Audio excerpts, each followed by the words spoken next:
All right, we'll get started here in just a couple minutes.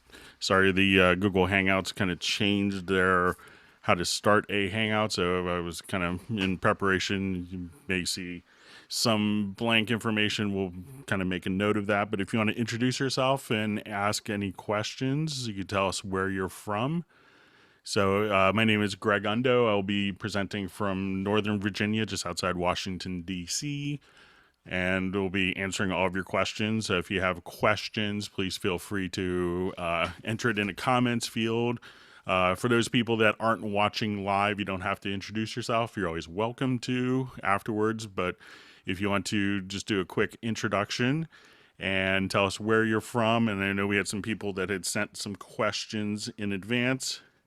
So and I'm just going to make sure that we have some audio playing back and see if you guys can hear me.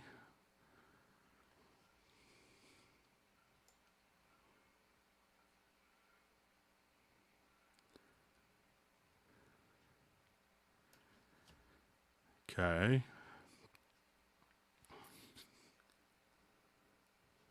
All right, seeing some familiar people, getting everyone logged in. So those people are watching live, you may want to just kind of fast forward a bit. We'll go ahead and collect some questions.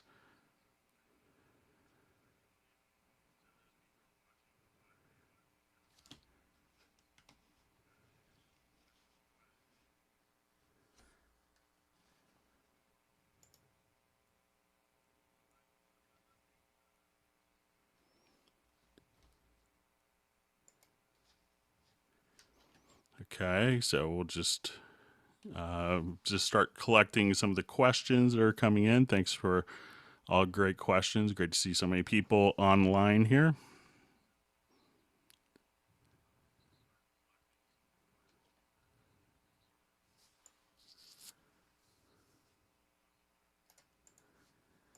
All right, just notating some questions here.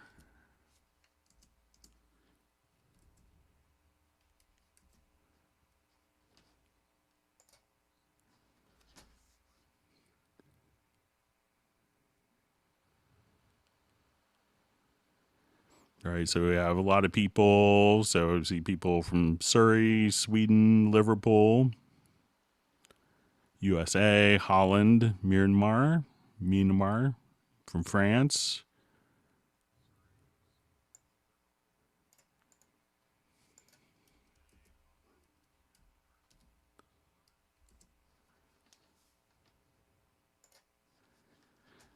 Okay, we have India.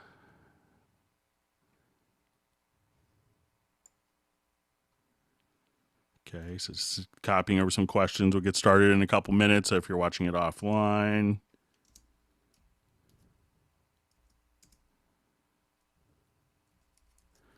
we'll just copy some questions.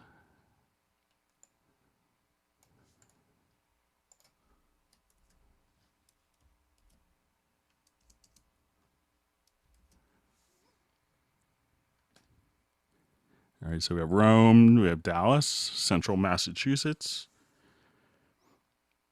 All right, Toronto, South Africa, Budapest, San Diego, Spain. Been to Spain a number of times. Beautiful country. We have Rochester. You guys are lucky in Rochester to have a House of Guitars, just a great music store. All right, some more people from the UK.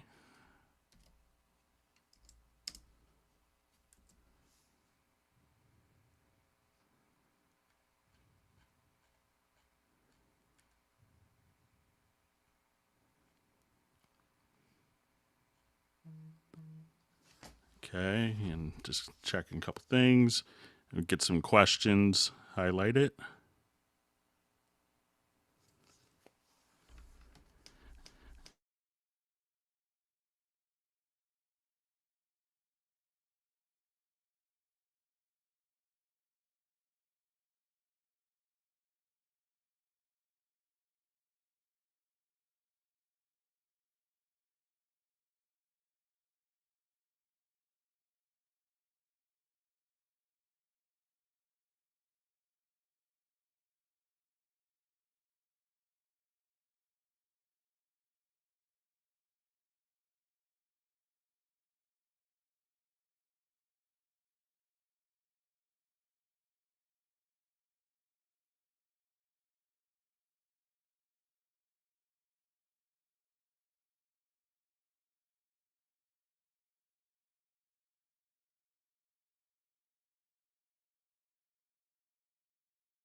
All right, we'll save the audios.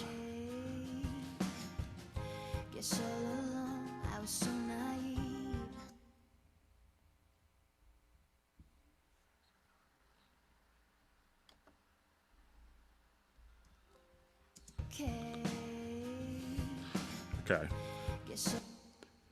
All right, so it seems like we have some audio. Just kind of, I'll try to keep up on the comments. If the audio drops out, we had a hangout just a little while ago.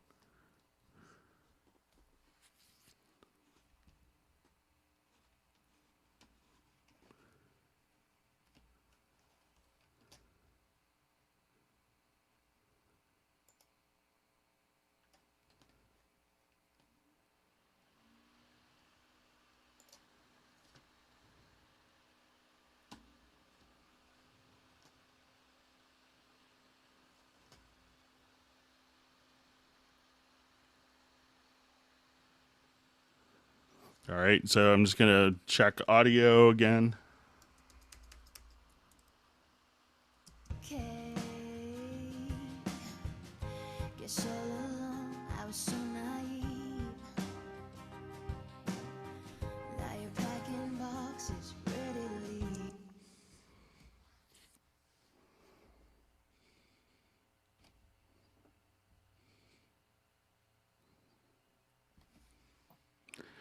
Okay, so I'm just going to go ahead and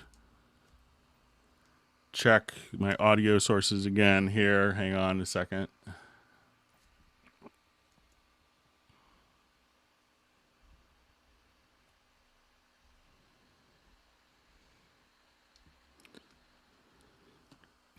Okay. I'm just going to check sources. Okay, just see. I'm just going to...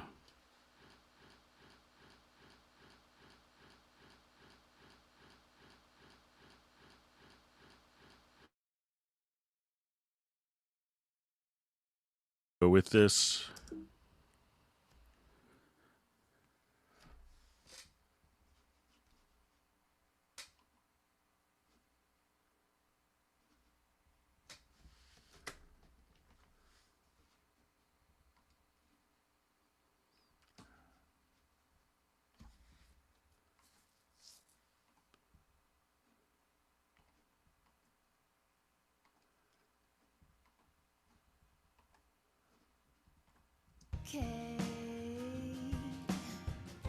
Guess all along I was so naive. Now you're packing boxes ready to leave. Our musical history. Okay, so we'll try this now. So we'll just kind of check. I'm just going to monitor the audio. I don't want to create a feedback loop. And we'll see how it goes. Okay, so we had a couple of questions. I'm just going to go ahead and just see if we have... I'm just going to play some audio and see if you guys can hear me. Guess all along I was so naive.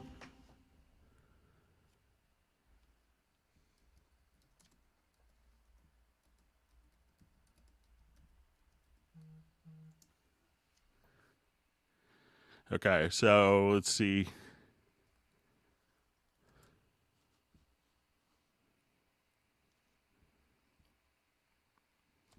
Okay, so we'll go ahead and try. Sometimes we had some issues a couple hangouts ago with some audio dropouts, so we'll go ahead and get started. So we had a question regarding WaveLab. So I'll just go to the question really quickly. And the question was about how to take a number, take a different audio files. Let me just find it. WaveLab, how to make all imported tracks the same volume, and not for creating a montage, but for exporting individually, so that they are all the same volume. So let me just...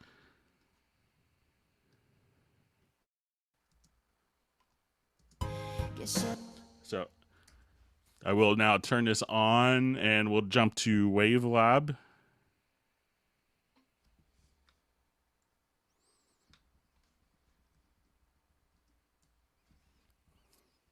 And we'll just see if this is showing up on the Hangout feed here. I'll just refresh.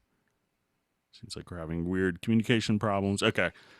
So now what I want to do is to take a number of different audio files and be able to bring those in at the same volume. And this is where we would use a batch process. So if I wanted to start off, we would just go to our file menu, to new, to batch processor. So what we want to do is to take a number of audio files and batch process them to the same volume. So when we click here, we could look at our plugin chains, but we could also just say, click on the plus symbol, and then as we want to, let's say we'll have our custom plugin chain, you could go to a multipass plugin or a metapass plugin, and we could say, let's go to the loudness meta normalizer. And then at that point, you could double click and set your settings for particular loudness units if you wanted to. And you could do this based on true peaks or reference. And what you want to do is to basically define the folder here. So say if I had audio files on my desktop, and then what you could do is for the output, you could choose a specific explicit path. And then once you have an explicit path set up, you could just simply start the batch process, and that will kind of just execute the batch process, taking the files from this defined folder into the defined path here. So what you want to do again is go to your new, you go file menu, new, then you want to choose a batch process, and you could just choose this as a preset, click on the plus, and then you could do either a meta leveler or a loudness meta normalizer at this point, and that will export the files from the defined folder into the defined output folder at the various settings that you've done. All right, so we'll go ahead and exit WaveLab.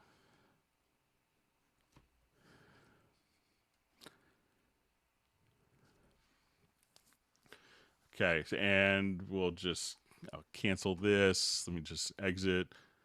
And the next question we have was about, let me just toggle back to our question.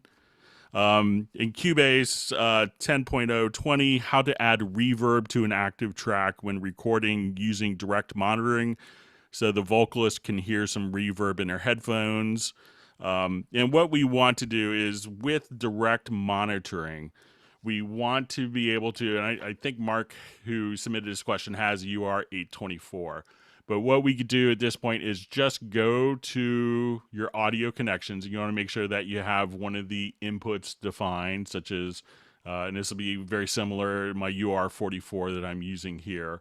And as we go to a new project, and we wanted to set up direct monitoring. One of the things with the UR242 and higher and the UR RT interfaces and the MR816s and the AXR4s that we're going to have is the ability to, once we have an audio track and we have an input defined, we could go directly to our mix console and we can see our inputs here. And I'm going to just go directly to my large mix console. And with the UR242 and higher, so basically everything except UR22, which doesn't have built-in DSP. When we go to the studio setup, we could select this and have direct monitoring engaged. And once we go to the hardware, at this point we have a little hardware tab within the mix console.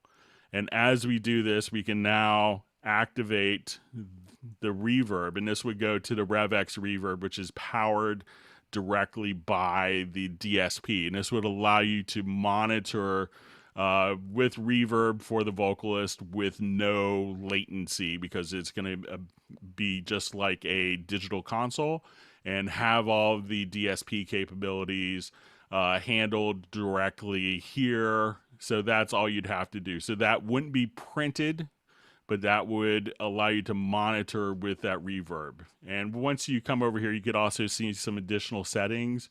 Like if you go to the audio hardware setup, and here you could see reverb routing, so you could also have this sent directly to the two independent headphone outs. So at this point you could pick and choose the reverb routing, but just go into the input channel to the hardware.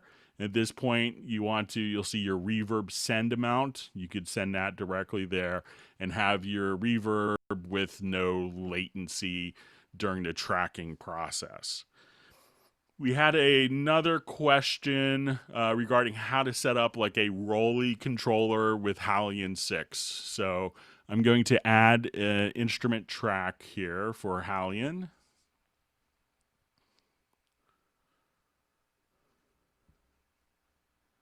And I'll just go ahead and switch to a different patch.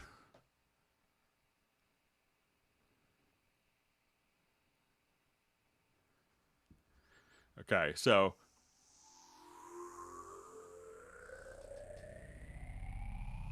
if I have this particular patch, what I've done is we need to go into, because with Cubase 10, we have the capability of working within the studio setup. We could add a note expression input device. So we want to do that. And with this, we could now see I have a Rolly Seaboard Rise, and I could see that, this controller, if you're not familiar with the Rolly controllers, is kind of a non-traditional, kind of more of a membrane approach. So you could have, horizontal MIDI information, pressure, and vertical movement. Now, what we could do is on any particular patch with VST 3.5 instruments, if we have the Halion set up here, we could go into note expression. And now we could see our different parameters of our particular instrument. And if we wanted to, we could just kind of click here and we could choose what would respond to pressure, horizontal movement, or vertical movement. So if I just want to do tuning and I play one note, at this point I could just... So if I wanted to say, let's do cutoff as horizontal movement here. So at this point, I could hit one note. And at this point, you could just define which the pressure would allow you to do. So you can say, this is pressure. I want tuning to be on vertical. And at this point, you could just choose. Now, as you do this, one thing to be cognizant of is that you want to not have it set to all MIDI inputs, but to like your Seaboard Rise here as your MIDI input. And then you're able to define within the note expression setup what would be for pressure, horizontal, and vertical, or different MIDI messages for your pitch bend to do different controllers.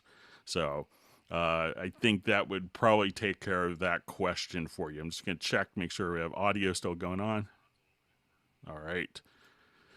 So let's go on to some other questions.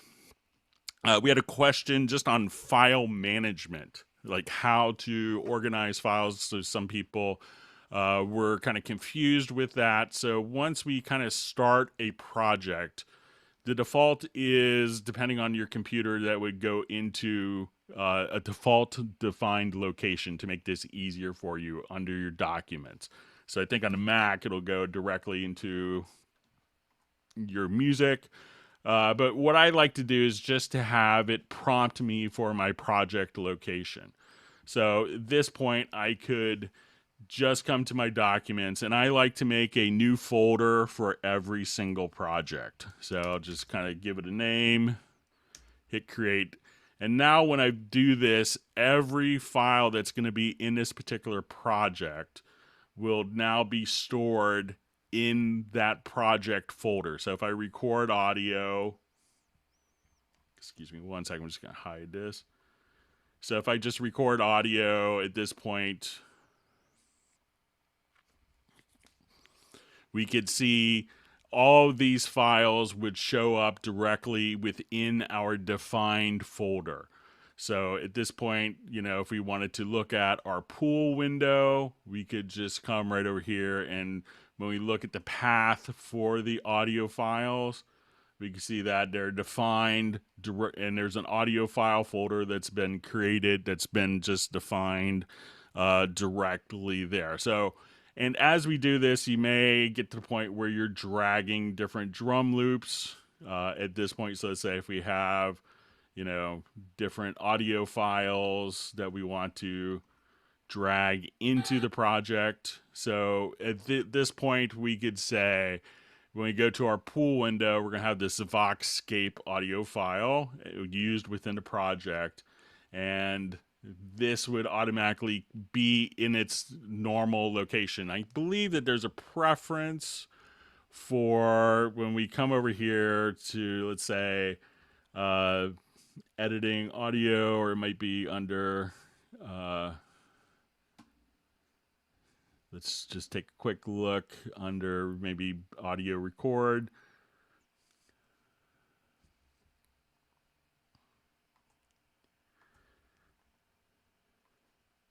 But there is a particular project setting on basically like when importing audio files, I believe, to automatically have the particular audio file, like when imported, just directly copy the file to the location level. Now, if you don't have that particular preference, I believe there's a preference for it, but what you could do is at this point choose to conform files. So if you go within the audio pool, you could, you know, choose to prepare an archive, or, you know, basically at this point, conform your files, and that will kind of consolidate them all into one location. So when you do a new project, I always really recommend, just so that you're conscious and you're aware of this, to prompt for project file location, and always make sure that you have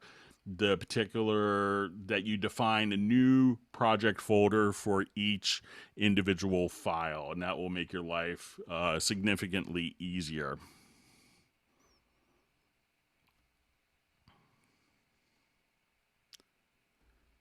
Okay, so just go to some other questions. Okay, so I had a question on kind of doing how to set up like a snap point to an end of a file. And when we do this, like if we wanted to create something like a reverse sound effect, but have the end of the file be the actual kind of sync point. So a lot of times we can snap events to particular files. So if I wanted to just add a quick instrument track, and I'll just go to a quick piano sample, maybe in like Halion Sonic SE.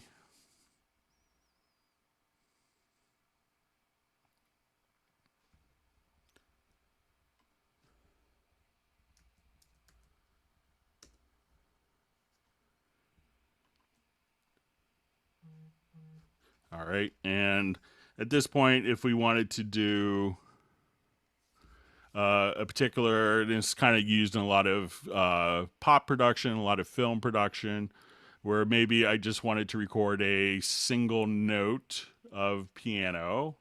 So let's say if I just come here, have one particular section of audio, and I'll switch this to bars and beats just so I have a sense. So let's say I have this snap, and now at this point I wanted to just draw in a particular note. And I'm just going to quantize that really quick. So, and let's say at this point, what I want to do to this particular note is to just, I'm going to render it as an audio file. So when I come here, I'm just going to go to my project, and then, or to my edit, and I'm just going to say, let's render in place. And this will take that particular selection and render it as an audio file. So when I play this audio file now, if I did everything correct, let's just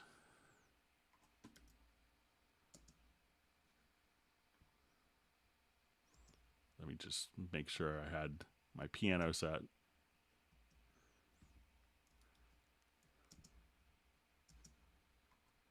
Okay, I think maybe I had the piano note to mute it. So I will just come here.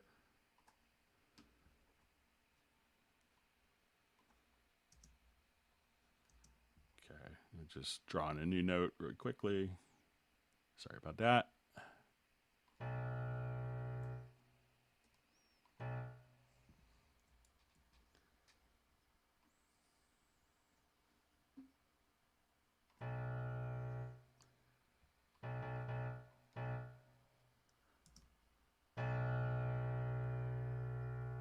Okay, so I'll just try to do a quick render in place again.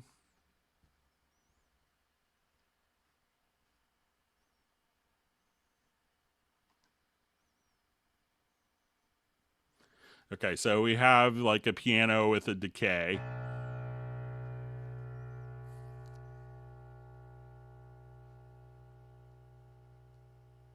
And what we want to do is to kind of just reverse this. I'll adjust the gain here a little bit to, and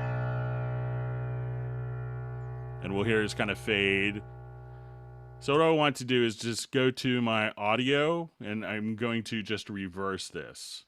Now the problem is a lot of times what we want is this particular point, the end of the audio file, to snap as opposed to the beginning of the file. So if this had started, let's say, in the middle and it wasn't really snapping, what we could do is just move the cursor to the very end, and on a selected file we could just say snap point to cursor, and what that'll do is that will now automatically make the end selection of that part just automatically snap and become the sync point. So if you want to do stuff like that for transitions, but still instead of having the beginning be the sync point, and again, you could also manually set the sync point by just double clicking on an event, and you can see this little, once you have this icon enabled, you could have this sync point just turned on, and you could be able to move that freely. So you could see, let's just move within the sample editor here,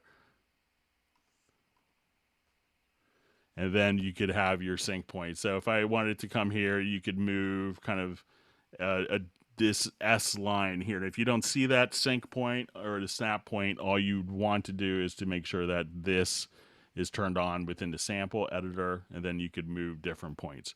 So that's an easy way of being able to do kind of the typical reverse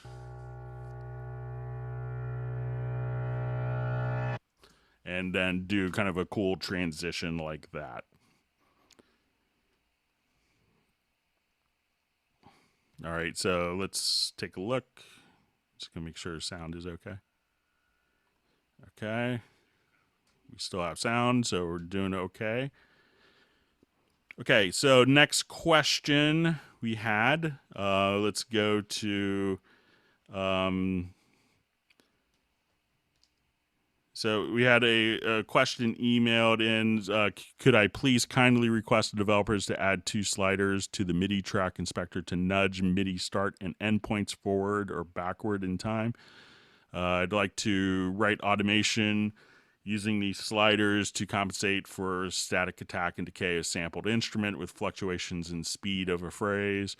For example, when notes of a slow attack are played faster, their lagging feel and nudging the MIDI start slider would fix. Also, when a sample with slow release is too close to the next note, there's an unnatural blurring of the 2 notes that nudging back the MIDI end slider would fix. So there isn't a way that I know of to kind of do that currently with MIDI data, but if you have a particular MIDI part, what we could do is just, if we have a number of different notes, let's say I'll just,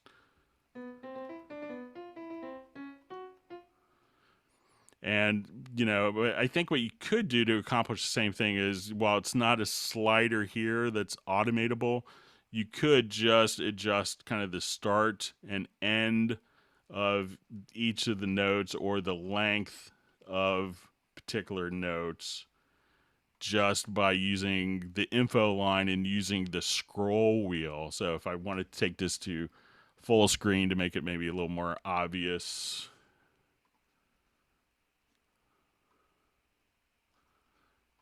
So if I just wanted to select particular notes, we could adjust the length of these notes here, the start and end positions, just using the scroll wheel. So that may be able to kind of get you to where you're at, but I'll pass on the suggestions to our developers as well.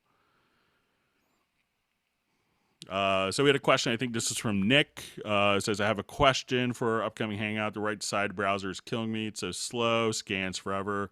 And I don't have it to set only when it's open scan. I have a number of samples set to 100,000, but when it's lower, it did too.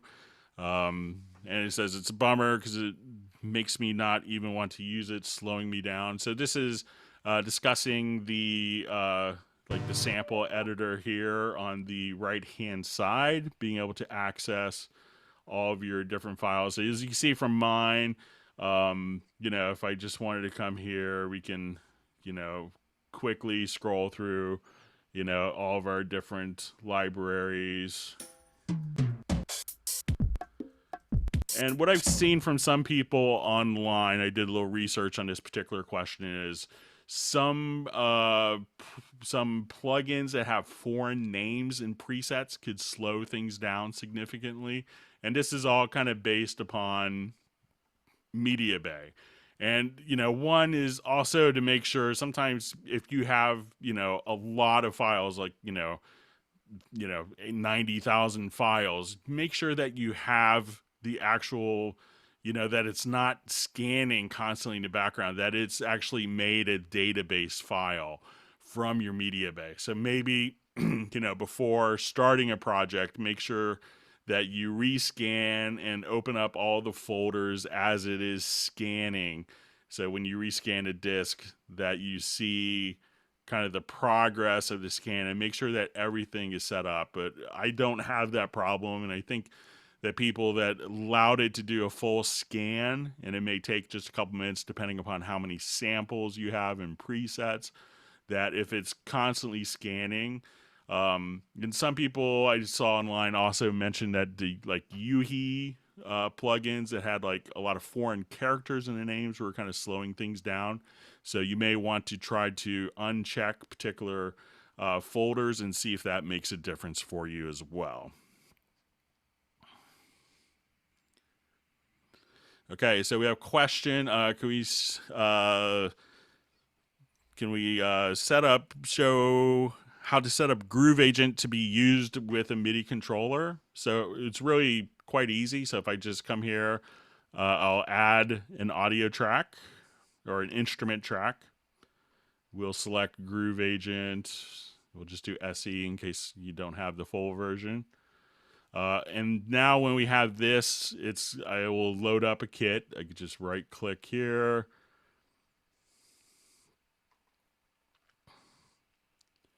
And now once this is set up, I have this particular track selected. You know, it just responds to any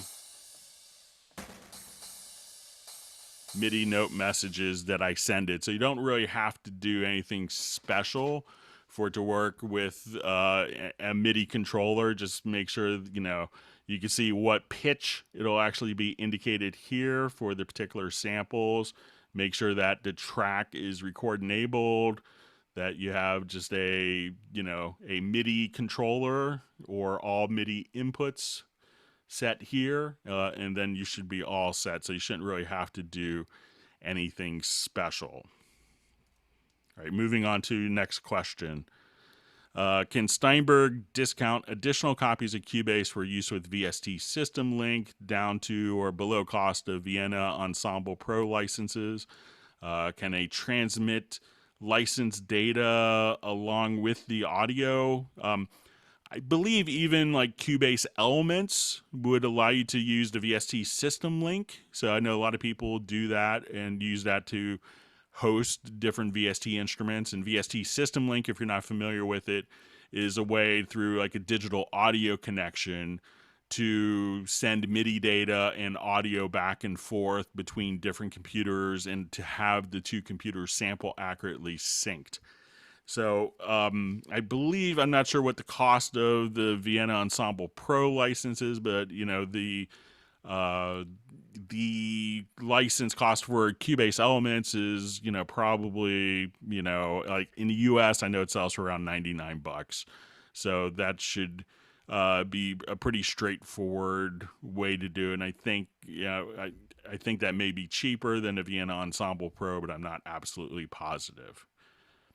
All right, so we had a question. Can you show the easiest way to convert MIDI tracks that have been imported, Ezdrummer, into WAV files? I found a workaround, but it's pain. So if I have I'll just do a new project here. I'm just going to check real quick and make sure our sound is doing okay. All right.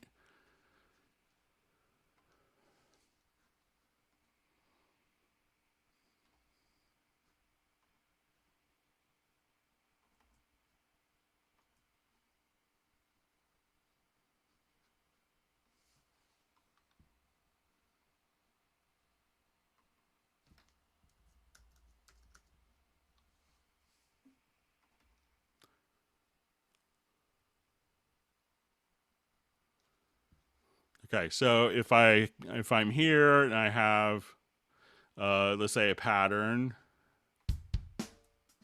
and I'll just slow down my tempo to something more appropriate for this pattern. So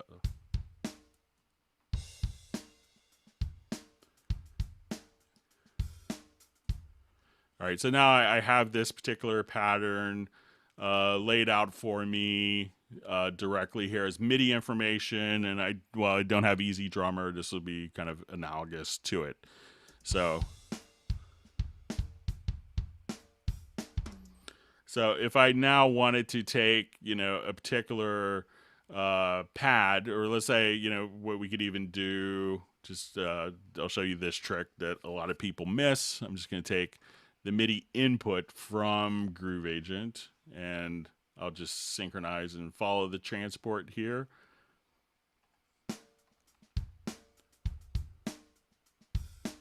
And I'll just capture the MIDI data this way. So now that I have some MIDI data, and I'll just kind of trim it a little bit here.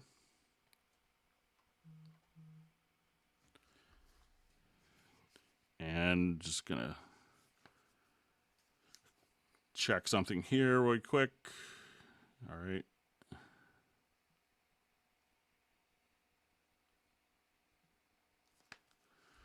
Okay, so as we take this particular one, all I'd have to do now is, if I wanted to go to render in place, I could just go to you could go to your render settings, and at this point I could just choose I wanted to have dry, and I'll mute the original source, and now at this point it's now rendered as a stereo audio file. So when I play it back, I'll just listen to this.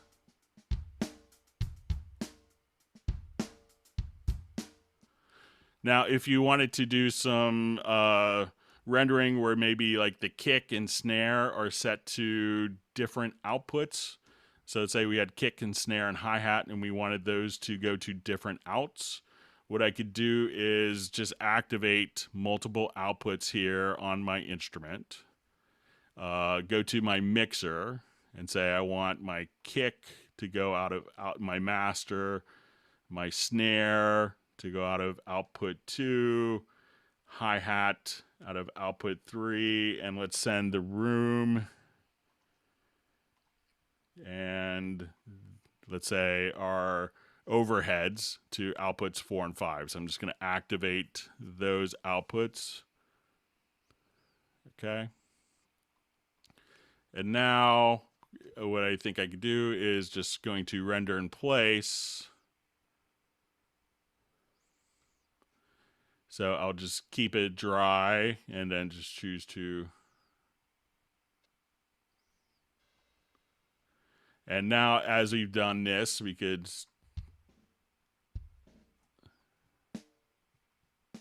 have all of our different tracks isolated.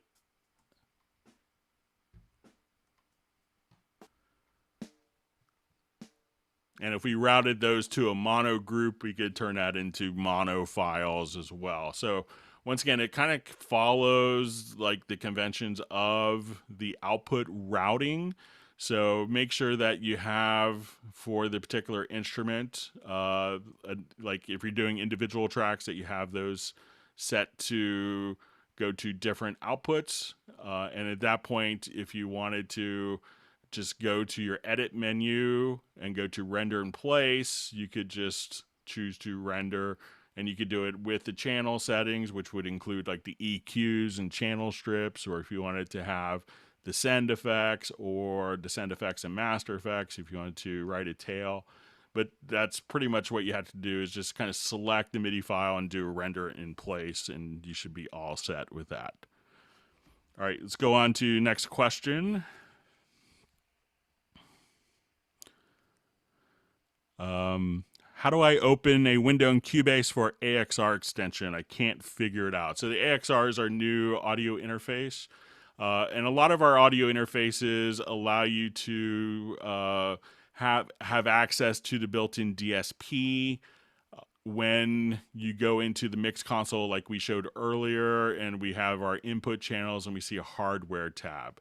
The AXR4 is handled a little differently. Now, the one thing to be aware of, and I was just kind of pointing this out to our Japanese development team last week at the NAB show, is you may not see it if you have it set with the output for the control room. So make sure that you have the output physically defined to a connection here.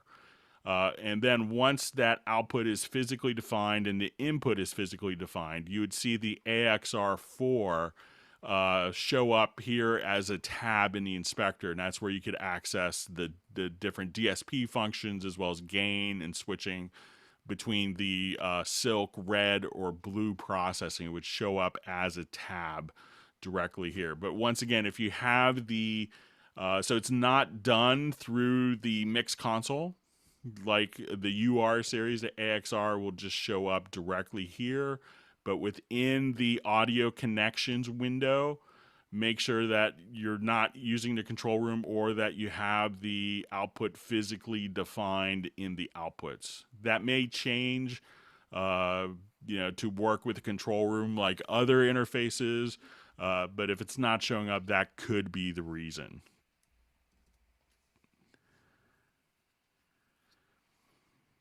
All right, we have a question. Can you buy Cubase on installment? I think that there are some dealers that kind of have installment programs. I know people use their credit cards for doing that. So you could check with various dealers. I don't think our online shop, which is basically a dealer for us, currently does that. But I think, like in the States, I'm not sure where the person asked the question is from. But you could just simply, a lot of retailers will have different installment plan programs to do that. So you could check with your retailer, and they would probably be able to give you some more information on that.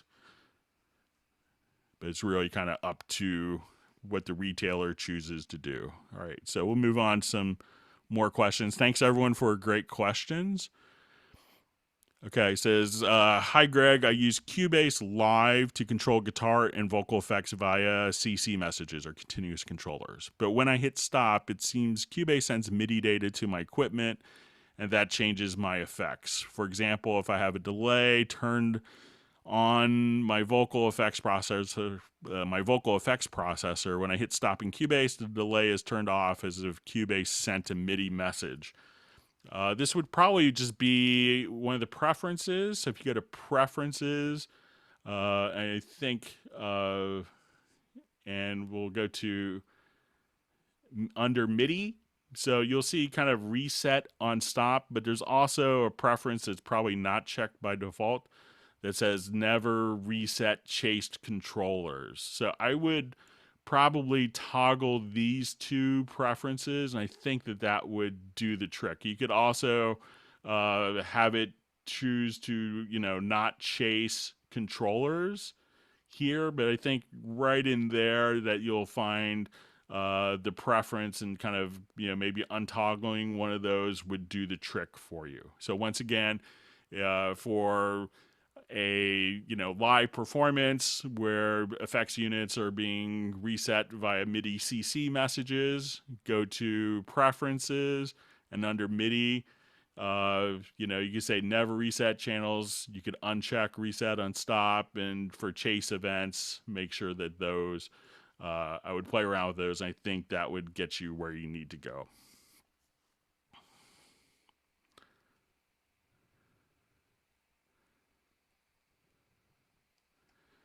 Okay, so we had a question. Will Cubase record automation for adjusting all MIDI endpoints to the MIDI editor? And I think we were covering this before, maybe in the just a little bit earlier. So I don't think it would be automation, but you could just simply assign. Let me just see if it's maybe addressable through a lot like a generic remote. Just out of curiosity.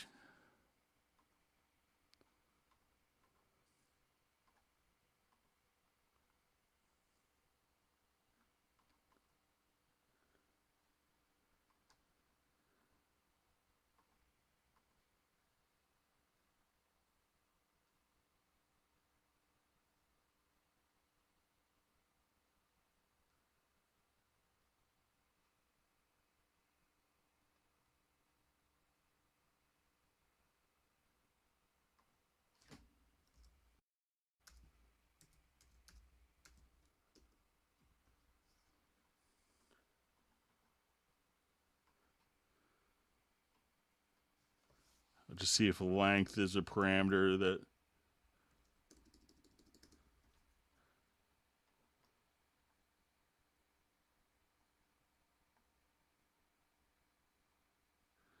So I don't think there's a way to have it do it from MIDI, but again, kind of using the length and start and end positions with the scroll wheel, may be able to, from, if this is related to the question before, should should kind of put you back into the same area. Okay, so a question about sampler track. We'll give it a try here really quick about being able to question, is there a way to lock settings in a sample track so when you load in our sample it does not lose all of its settings? I haven't tried this in a while.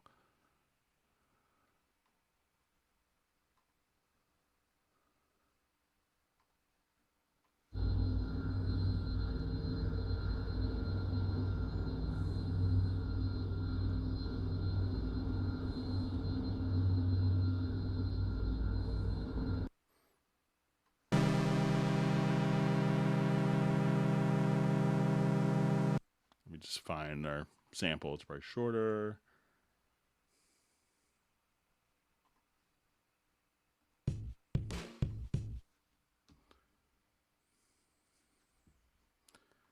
Okay, so let's say if I have set this up in my sampler track.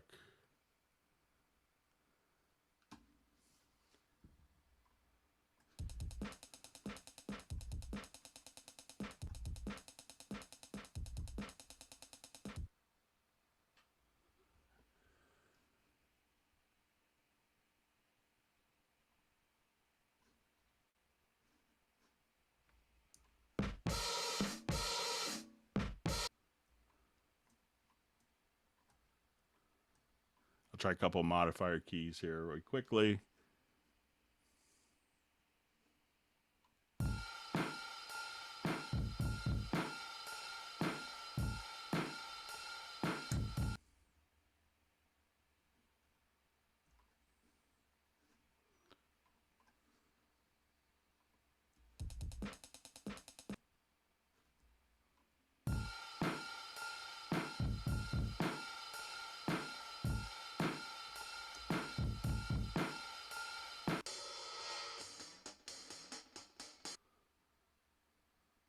So I don't see a way of doing it. I could play around with it some more if you want to. Uh, I could play around with it more, see if there's some method of doing it. But I don't think it's kind of set up for that. But I could be mistaken. So I'm inclined to say I don't know. So next question: why does Cubase 10.2 crash on boot up or stalls during the initializing stage? A lot of times if it's kind of crashing on boot up, it could be because plugins are causing it to crash or are failing diagnostics. So one of the things you can do is if you wanted to start up the program, I think it's Alt Control Shift or Command Option Shift. And let's say if I just wanted to open up maybe a previous version, and I'll just come here. And if you do that right after starting the program, you could actually choose to disable program preferences.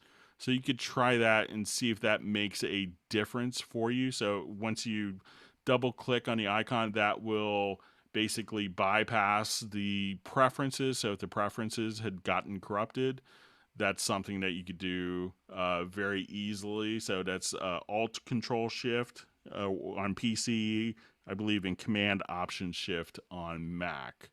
So that's something to try. But a lot of times make sure that, could be indicative of like where it's hanging, if it's a particular plugin. If you're running 32-bit plugins, that could often kind of cause problems. So, but that would often kind of do it. Okay, so question: how do you make a chord track out of MIDI parts you already have? So I'll open up a quick project.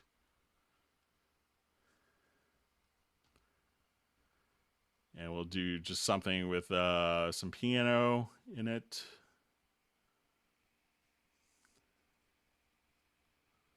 See if I had something in mind here real quick.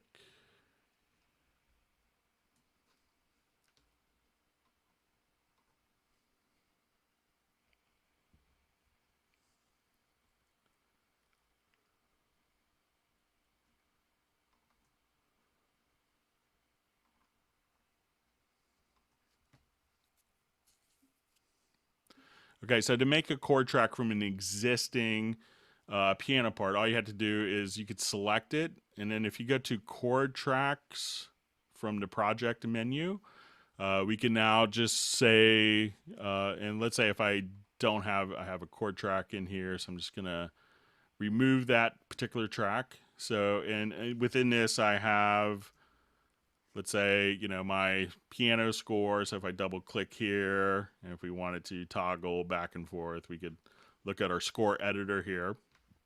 And what this would allow me to do is, again, going to your project menu and having that selected, go to chord track and say create chord symbols. I like to kind of leave the top two checked. And depending on the part, you may want to have it detect arpeggios, and now what it's done is it's gone through and created a chord track based directly upon the notation. And if I wanted this to be reflected in the notation, if you go to your scores menu and go to advanced layout, let's just come here. We could say show chord track, and that would automatically place the chords directly in the notation. So select the event, go to your project menu, and go to chord track and choose create chord symbols, just like that. All right, I'm just going to check, make sure audio is still going on okay. All right, so let's take a look and go through some more questions. Thanks everyone for wonderful questions. What way would you comp MIDI parts? Use lanes? So if we wanted to, let's just do a quick new project.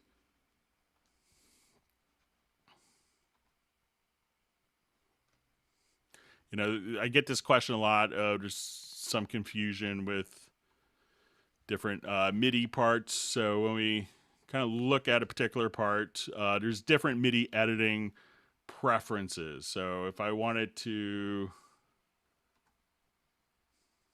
let's say I'll just do a quick set my left and right locators. Just gonna check, see, make sure.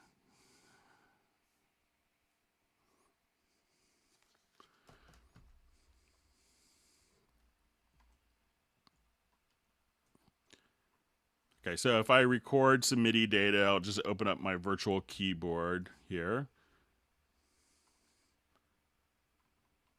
And I just record. And I'm just going to switch this driver because it's always problematic. So if at this point we could have our different audio record modes, and there's also different MIDI record modes, and we could have these set for cycled, or where we could merge. So a lot of times it will just do create new parts. So if I wanted to record again, and I record up high, I could just come here, and that will create a part that's on top of the existing part. You could also look at these as lanes. So if you did comp, you could grab the comp tool, which looks like the hand, and choose kind of like your various MIDI takes that you would want to have playback. So so that's one way of comping MIDI parts. A lot of times, I will just kind of put it into a cycle mode when I'm doing stuff, and it's just kind of how I kind of came up working. And if I'm doing drum parts, I may choose to merge. But at this point, I could also just do kind of stacked parts if I'm doing like cycle record. And what that would allow us to do is I'll just select these very quickly. And, as any time that we would do a different pass, it would show up as a different take. So if you want to do multiple alternative takes, so depending on if you're cycle recording, I often would do stacked mode. If I was doing drum parts, I would choose to have it merged, so that if I could do a kick and a snare and a hi-hat and have them all go within one part that you could edit independently. So, but it could really depend on what type of MIDI data that you want. So we have a question: is there a way to have different color presets for tracks so that you can switch between them for MIDI editing versus library management? A lot of people have, I'm not sure if maybe it could be clarified, switch between them for MIDI editing versus library management. So a lot of people spend a tremendous amount of time setting up, multiple tracks here that will have, let's just say, I'll add a number of different tracks, and this could be MIDI or audio, and people can be very particular with, their color preferences. So if you wanted to be able to kind of just, click here and scroll through colors so that, like I was visiting Tom Hulkenberg, Junkie XL, and, he has like, 8 different blues for particular types of, for different types of instruments. So, and, different shades are very well set up. So a lot of people, can, and you could do stuff like within the logical editor, automatically assign. Once we go to the project logical editor, you could assign, to selected tracks, particular colors. So, and you could have kind of, fixed colors like that. So, but if you could maybe clarify, switch between them for MIDI editing and color management, what you mean by that. So that would be helpful. All right. So we had a question from George from DC about manually or adding slices in Groove Agent. So I'll add a quick instrument track here of Groove Agent.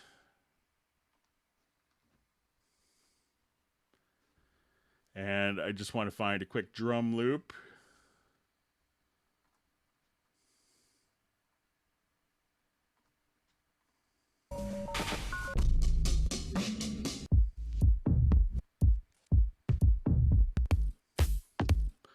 All right, and let's say I've dragged this loop directly into my project, and at this point, or directly onto the pad, so I could trigger that. And let's say I want to just create the slices based on that, so I could create slices.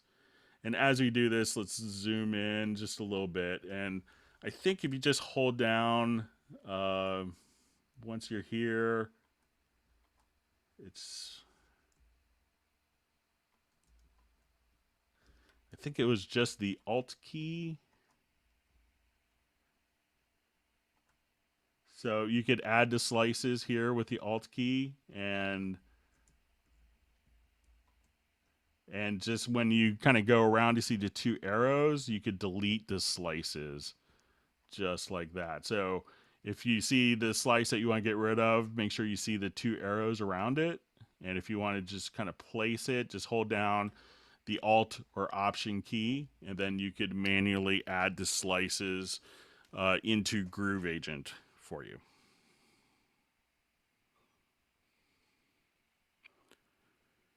Okay, question: how do you make harmonies that are created sound more real? Understand it's something to do with formants.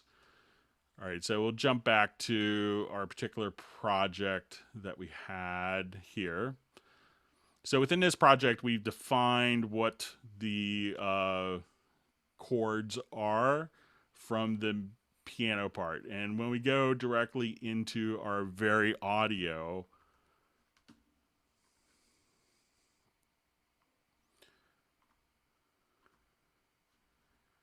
and we'll just have it do its analysis so we can see our different chords. And we could actually colorize based on a chord track, where green notes are notes that are found within the chord, blue notes within the scale, and red notes out of key. So if we just kind of play this particular project.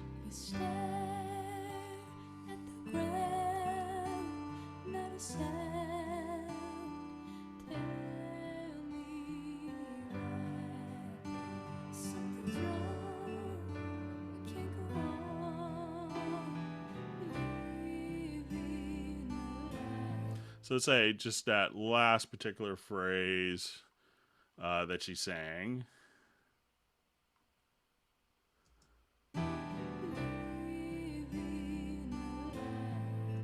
So if I want to take those particular notes here, what I could do is, I want to say from measure 14 to 16, I could select that just directly on my timeline. So we'll say, okay, measure 14, just this phrase here. And I'm just going to grab my range selection tool and just select that. Go to your audio menu. And at this point, you could choose to generate harmony voices. So let's say I'll do 2 harmony voices. And now when we listen to it,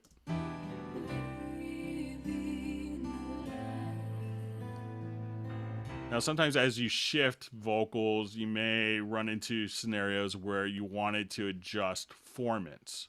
So we could actually kind of look at all these independently, but let's say if I just wanted to solo, I'll mute these 2 vocal tracks.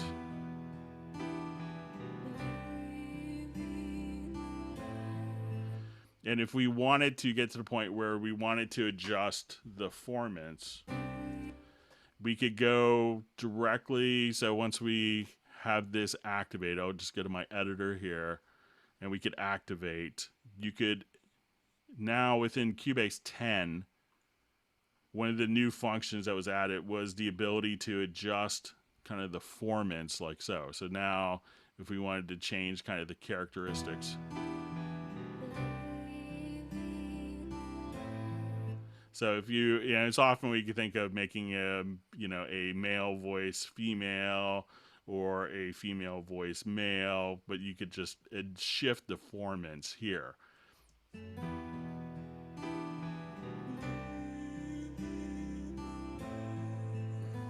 So that's kind of some extreme examples of that. But if we wanted to just listen to just the vocals.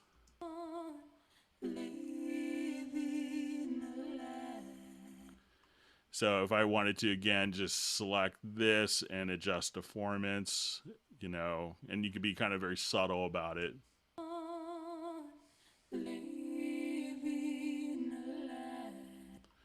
So just kind of select this, and if you wanted to tweak formants on the selected notes, you could just, again, select them and go to the lower right left-hand corner, and you could adjust the formants.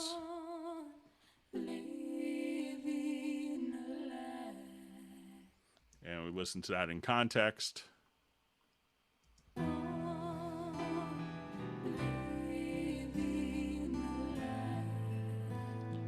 So if you wanted just kind of different timbral characteristics, it's a real easy way to do that. So that's how you could adjust the formants. And you can see this. I'll just check something really quick. So you may not see this on the default smart controls. So, and you see this little setting here, and you want to show all of the smart controls. And then in the lower left-hand corner, you'll see formants. Okay, so we have a question. Will the right-click menu be brought back? It's slightly different, but in 10.02, which is just released, I believe, yesterday, now when you go to click with your right menu, you can now have access to your tools directly here. So at this point, you could have access to your tools and your context-sensitive menu options all from one particular mouse click. So you see your tools and context-sensitive functions right there. So that will allow you to get the context-sensitive menus and access to the tools in the same area.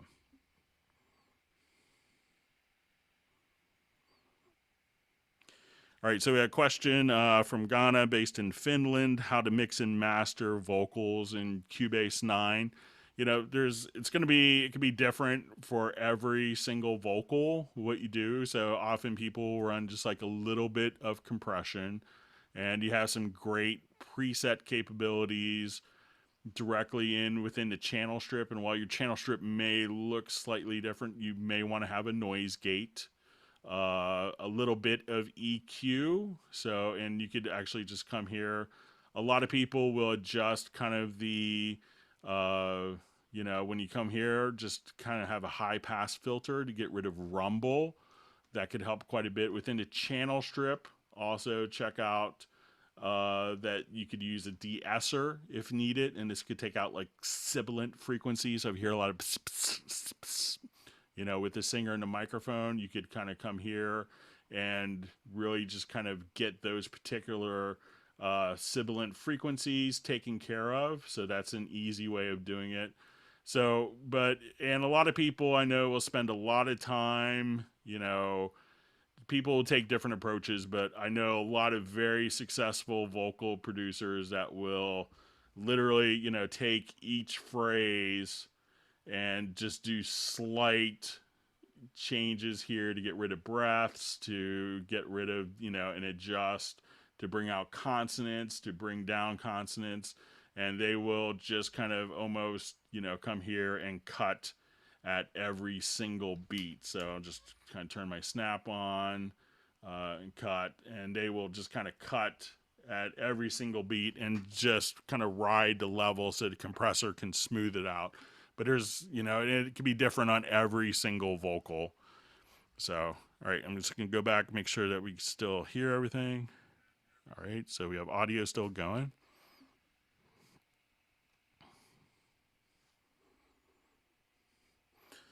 Okay, so next question. When doing a Midi overdub, the editing window only shows the last edition. How can I open the editor and have all the overdub showing? And this goes back to what we're showing earlier. So if you go on the transport to your MIDI record modes, instead of new parts, select merge. And you could also do this directly from the transport menu. So I believe it defaults to new parts, but try merge, and I think that'll do exactly what you want to accomplish. Okay. Let's kind of scroll over and we'll pick up some of the, thanks to everyone for wonderful questions. All right.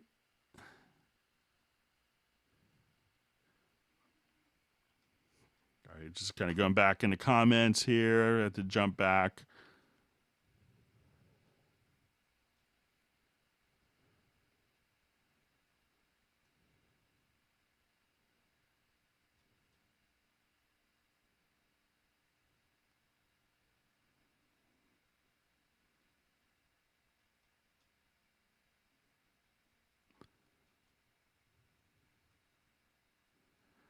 Okay, just kind of going through questions here.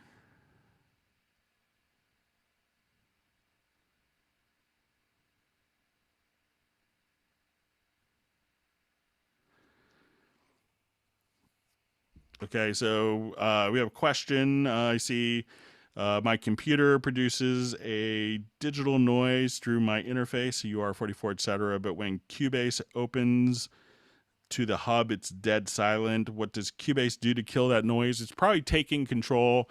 Generally what Cubase does, especially on a Windows platform, is, we use ASIO drivers, which is technology we developed and opened up to the entire industry. And what an ASIO driver does is allow you to bypass the typically higher latency communication protocols of the operating system. We communicate directly with the audio interface. So that's probably why once the ASIO driver is initialized, that everything is kind of gets quiet for you and works kind of as expected.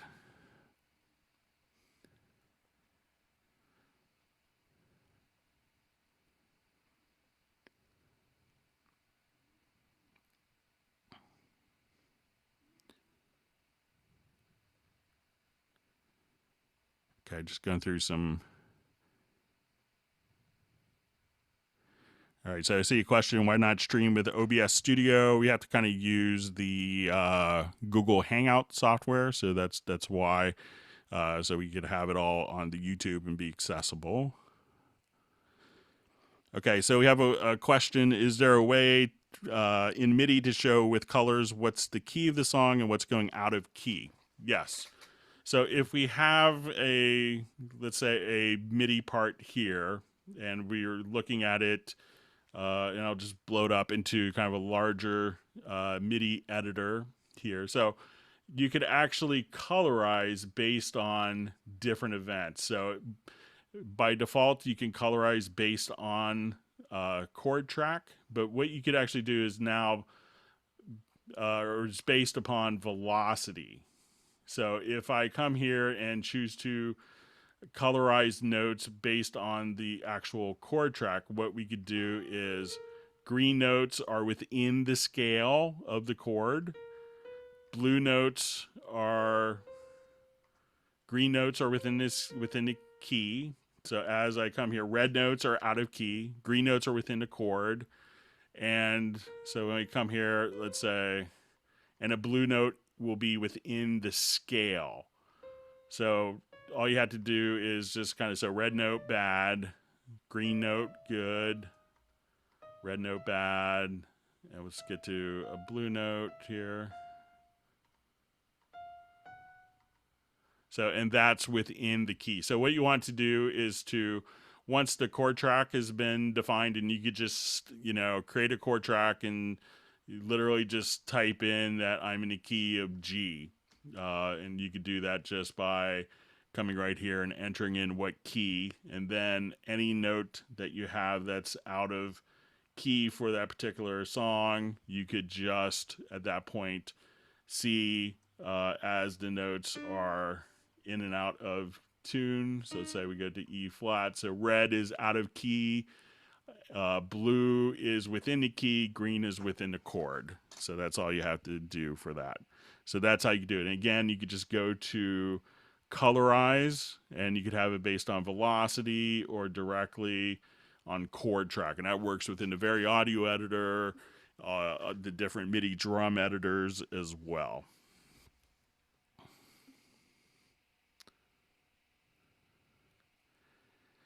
Okay, so a question. I've been using the markers for verse, chorus, etc. I noticed that you use the arranger track for verse, chorus, etc. What are the marker tracks designed for? You could definitely use the marker tracks for arrangements. And you could have up to 10 different marker tracks. So you could define it for verse, chorus, and navigate that way. You could also have, edit markers. In post production, you may have dialogues that are, specific lines of dialogue that are tied to markers, or scenes or camera edits. So you could do that. And when I use the arranger track, that allows me to build kind of a non-linear arrangement. But you could do the same thing with markers. It's just a preference. So a lot of people will have one marker track that's the entire arrangement that's been defined, and that makes total sense. And it's a great use of marker tracks.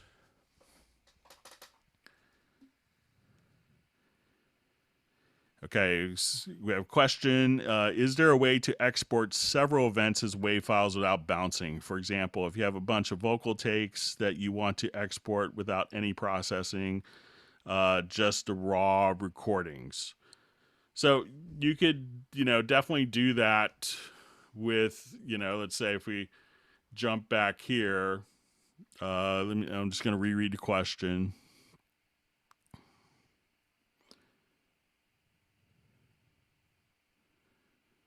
So, if you wanted to, take the individual files here, let's say if you have, different vocal takes, and you wanted to bounce these out as individuals, you could just choose to do, the render in place doesn't work solely with, with Midi. So it does it for audio as well. So, you can mix these down. You could bounce these directly to any file path that you want. So that will create a new audio file without having to bounce or do an export. So if you just want to take a number of tracks and be able to export them, you could just, do the render in place, and you could do this for multiple files. So again, go to your edit to render in place, and you go to your render settings, and you could choose your file path if you want it to be dry, with effects, etc.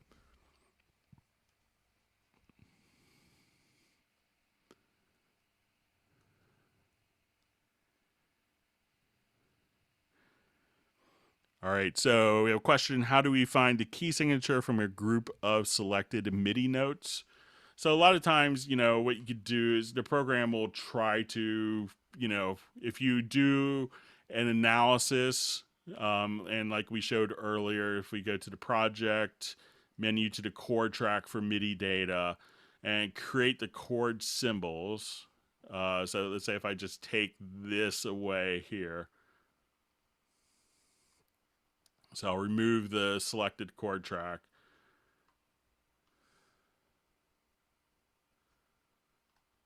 So we'll say create chord symbols, and then once we do that, we could just click here and it'll show, different scales or keys that you can do directly there.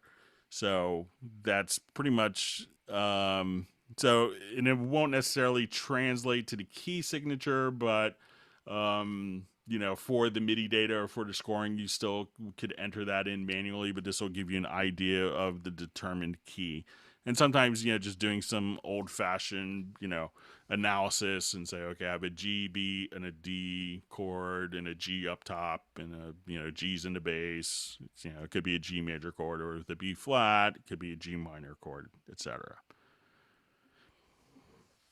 All right, question. Greg, for audio mixdown, is there a setting to normalize so the mix is up to volume, or do I need to import the audio file again to normalize? What you should do before exporting, it always makes sense. Let me just jump to another project here, is, to be aware of your levels kind of, as you're working with it, because ideally you'd kind of want to know that the levels are good before exporting. And it could take some trial and error to accomplish this.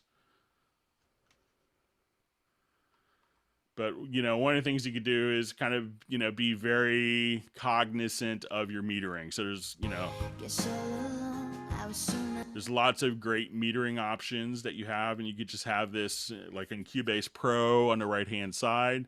So if you want to see your control room, but you could have different metering scales. So you could have DIN, EBU, British, Nordic, CAT system 20, 14, but there's also in CAT system 12, but there's also full loudness metering. And this could be probably a more indicative, metering. So as you're kind of playing, guess all along I was so naive. Now you're packing boxes ready to leave. Our musical history laid out on the floor. I've got to choose what's mine and what's yours. 'Cause now you're asking. so ideally what you want, and there's different delivery formats for different, playback systems. So a lot of broadcast, like in FCC in the United States, will have, kind of ideally want minus 23 loudness units or LUFs, or or some people call it R128 metering. It's all kind of the same thing, and this is kind of similar to if we're looking at peak versus RMS, but it's a new kind of metering standard. So ideally you'd want to and just experiment and open up your loudness unit meter and be kind of very cognizant and play around a little bit so that you don't necessarily have to normalize. You could always normalize, but it probably isn't the best approach to solving the problem. So, play around with mixes, load up a mix. If you go to the Q&A video series, you could load up a reference mix and see where that is level wise. It's really easy to get stuff sounding too loud or too soft, and a lot of people will use, their master volume for their monitoring volume. And that's why we kind of give you the control room, so that you can actually have a control room monitor that's independent of the actual mix. So, be very aware and use that. So you could use this for your monitoring level as opposed to adjusting the gain structure of your mix. And I think once you kind of play around with that and come up with your system and know exactly what loudness units that you're going for, that you won't have to import the file and normalize it. Okay, moving on with some questions. Again, thanks for all the wonderful questions. Okay, I have a question. I would like to know, how do I hook up all 5 of my keyboard rack modules with Midi and Cubase? I'm having issues getting Cubase to trigger them. It really depends. Obviously with that, you probably, need a MIDI interface. Like I have a lot of legacy MIDI gear. I think I have like 23 hardware MIDI pieces still. And I have MIDI interfaces that communicate with those. A lot of devices now have built-in USB. So, depending on your MIDI interface or your, how you're communicating to that, all you need to do is to add a MIDI track. And as soon as you come here, just define what output that MIDI is being sent out to that device. And at that point, that MIDI information will be sent out. Something to be aware of is you could also, a lot of people, run the audio from their external MIDI modules to a mixer. If you don't have a mixer, what you could do is, if you go to the audio connections under the studio menu, you could define these as external instruments. So let's say like I was messing around with the HR16, and what I wanted to do is to take the audio outs of my HR16 and connect them into audio inputs 3 and 4. So once I've done that, I could just open up my external instruments here. So let's say I go to my VST instruments, and let's say I just come here and I wanted to add a VST instrument. I would see external plugins. So that would take available inputs of your audio interface, and you could use that like a mixer if you don't have an external mixer. But really, it's just, connecting, it's kind of old school, connecting the MIDI output port to the device with a MIDI interface. If you're doing USB, you could just select the output to the USB driver. And at that point, just defining the MIDI channels, and that's kind of very easy to set up. And if you don't have a mixer to monitor the analog audio outputs or the audio signal from those devices, you could define inputs from your audio interface. So it will take inputs to, so you may need 5 stereo inputs, but that's just what you have to do if you don't have a mixer. But it's pretty straightforward to do. Okay, so let's come over here. All right, so question, how do I get my vocals clean? And what's the best plugins to use on vocals? A lot of, having a quiet room is always helpful. Some of my best engineering friends always kind of joke to me that, their vocals turn out much better when they have better singers to work with. So it's always kind of a running joke that they'll have, and things will get easier. So, a lot of people I find will spend too much time, and I see a lot of vocal productions that have, just so many different plugins on the lead vocal that it's really kind of takes away from kind of the original vocal. So I like to kind of keep things simple, like a lot of times, I try to keep it like with simple reverb. So this is a mix I did.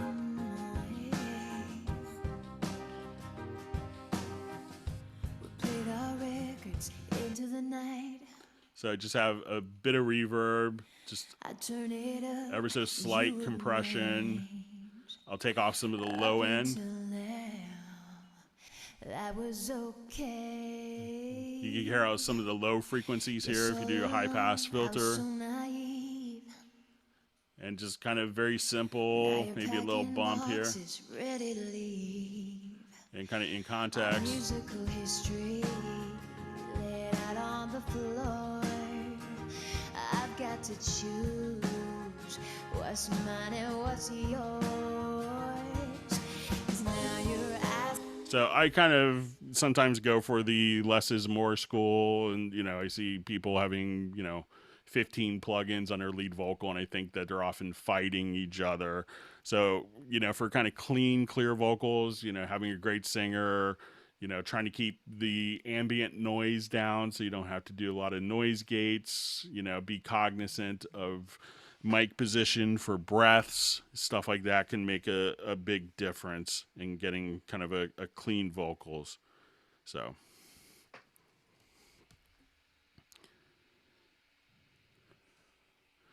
all right, moving on to next question.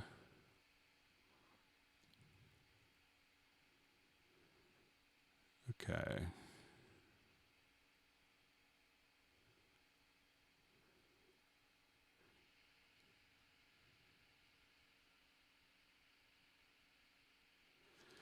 Okay, question. Can you tell me technical reason for having to show separate VST instrument tracks by unfolding automation versus separate tracks automatically showing up as VST rack?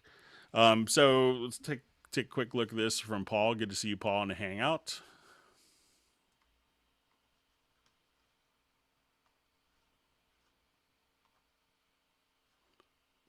So just I will add just 2 synths. One is an instrument track. We'll look at retro log here.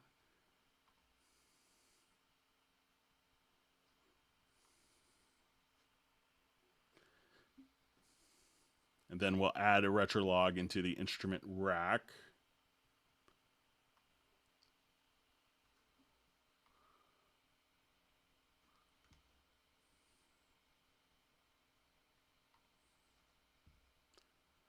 Okay, so let me just select a different patch here.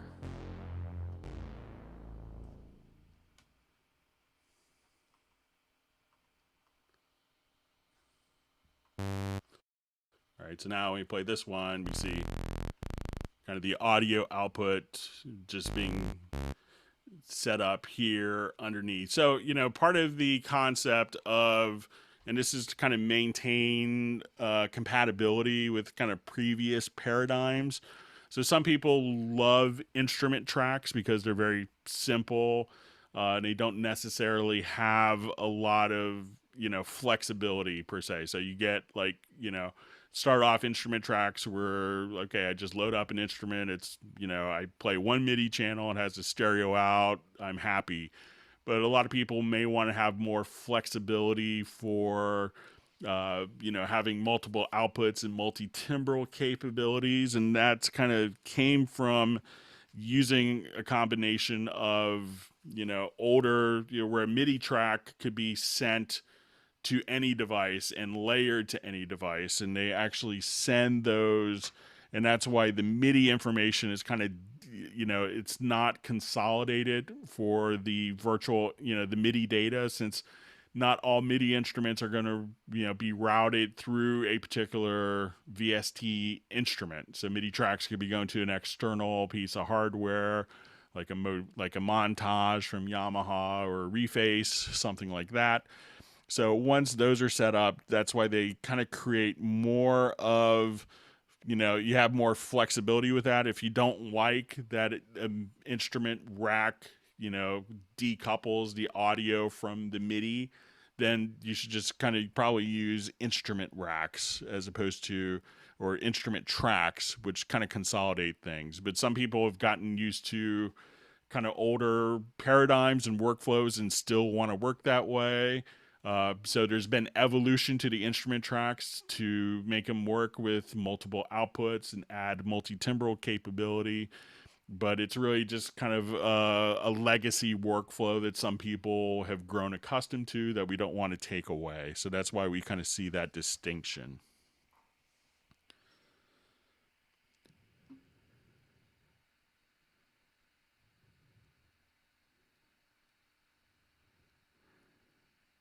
Okay, question: which MIDI controller works best with Cubase 10? So just about all of them work really well. If you want to do like really interesting experimental stuff and very expressive stuff, a lot of people are using the Rollies because we have support for the MPE controllers, such as the Rolly. So we could do that quite easily.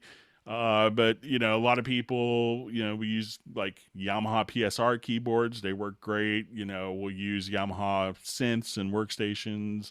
Um, Also, the whole gamut of, M Audio, Akai, Novation.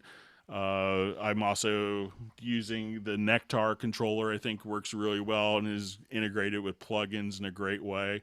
It really depends on, a lot of times feel of the keys. Some people will be very particular with the action of keys, like, if it has a real piano feel, or if that's not interesting or a factor for them, or they need more knobs. It really depends on, they'll all kind of interface with Cubase very well. It's just really what you need to have the MIDI controller spit out and control that can change things. So.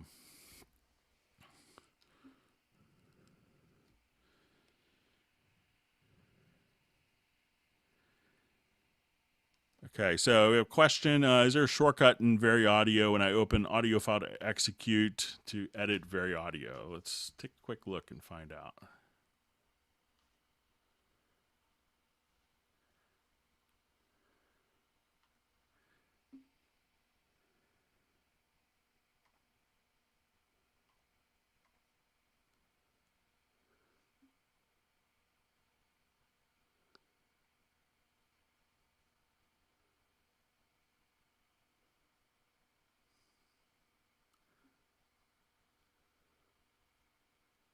Let's see if the Reanalyze audio will do it.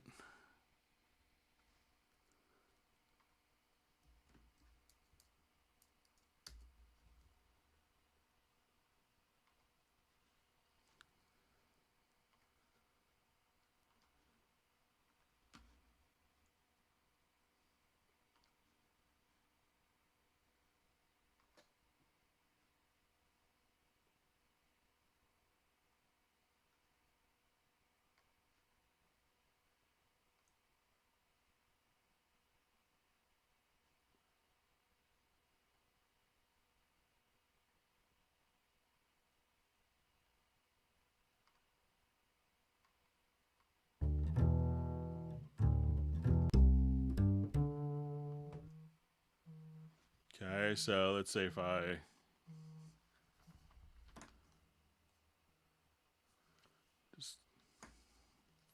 we'll just have that file, import it.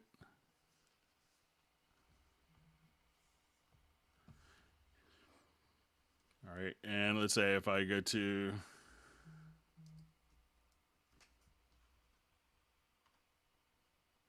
so it looked like if I just set up the key commands,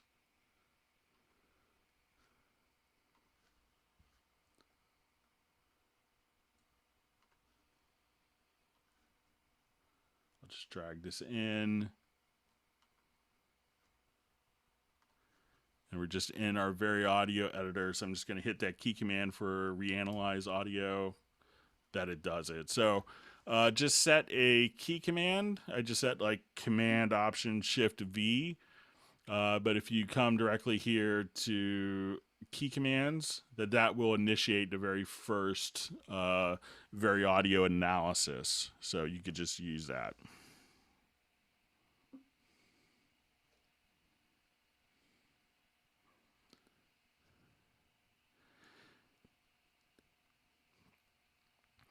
All right, so we have suggestion box, freeze all instruments button, and unfreeze. So a lot of times, when people, excuse me, I get this request a lot for different things where people want to, freeze multiple tracks, and sometimes there's a different approach that I to do that, I will often just do like a quick render in place. So let's say I'll just take a particular file here.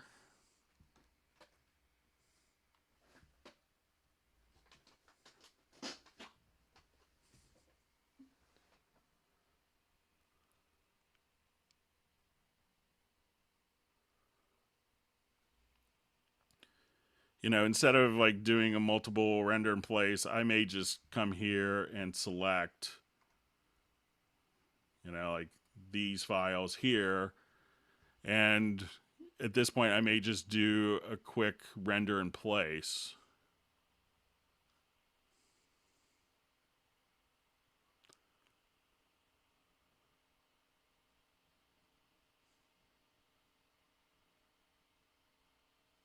And you can do that for audio and MIDI simultaneously. And then have all the events muted, and then you could just simply bypass those. So I understand why you'd maybe want to do that, but you could just do multiple instrument tracks very quickly using kind of the render in place functionality. Now there is one kind of interesting change that just came with the 802 that may not be so obvious in regards to direct offline processing. So let's say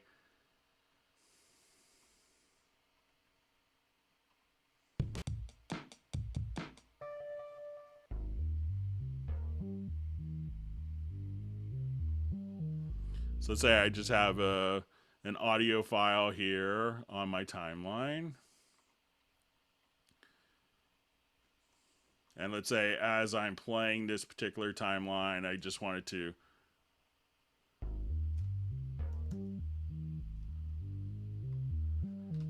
and let's go to my mix console. Let's just add some different effects.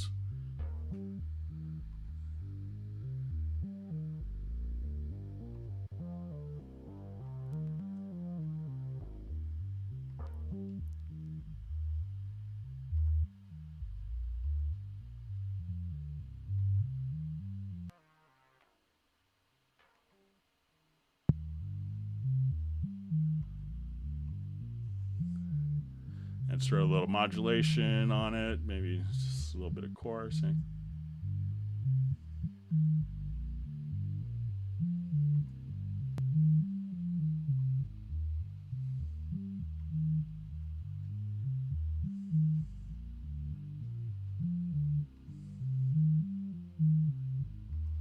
And maybe let's throw a little bit of Destroyer plugin on it.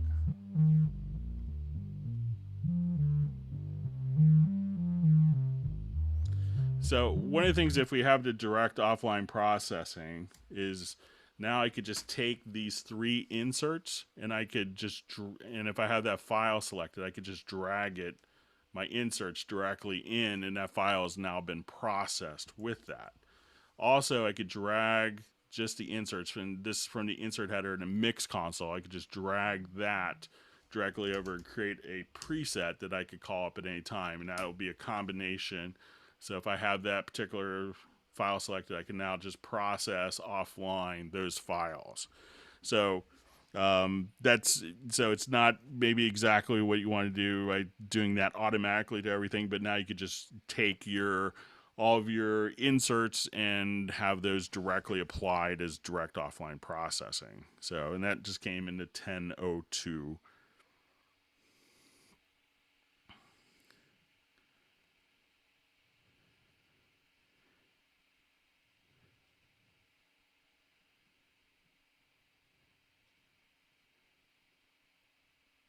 Okay, so a question. I have 2 extra bars at the start of my project. Using the numeric pad decimal point, the playhead toggles between the beginning of the project and timestamp 0. Is there any way to set that off? So let me just set up some negative bars here.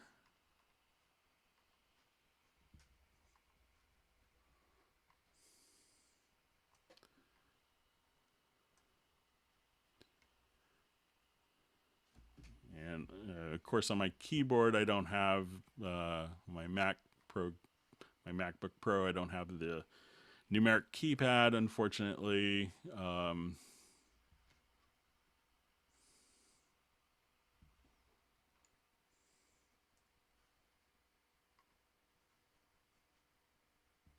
Just close these out really quickly.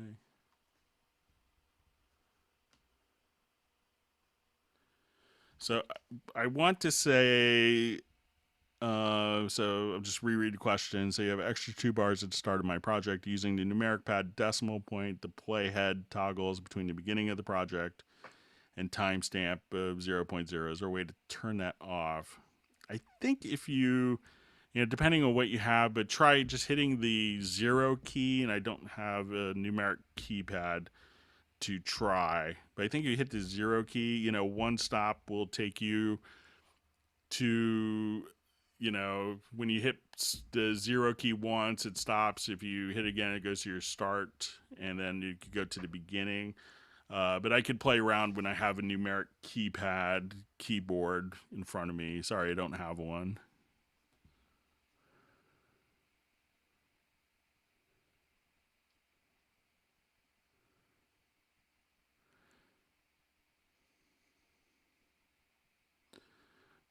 So question, why is there no save as new project, as in all settings, audio, etc., gets duplicated in a new folder?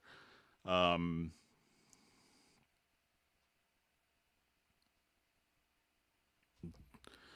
I'm not sure if I understand the question. So when you do a save as a new project, everything will get stored. If you want all of the, once you, let's say if I have this as a project, and so when you do a save as, so I think probably, so if I'm reading this right, why is there no save as new project, as in all settings, audio, etc., gets duplicated in a new folder? So a save as just allows you to save the project. So probably what I think you want to do is to just choose backup project, and backup project will allow you to define a new folder and copy everything over. So I think that's probably, I could be misunderstanding your question, but try just going to backup project, and that would copy everything needed for that project. And you have the option to also, not back up unused files or unused portions of audio files as well. So, but I would really kind of play around with the backup project if that's what you wanted to kind of save as and make an archive. Do the backup project instead.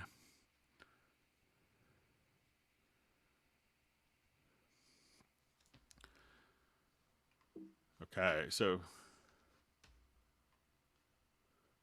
we have a question. Is there a way to convert a stereo track to mono using the right-click menu? So let's go ahead and take a quick look.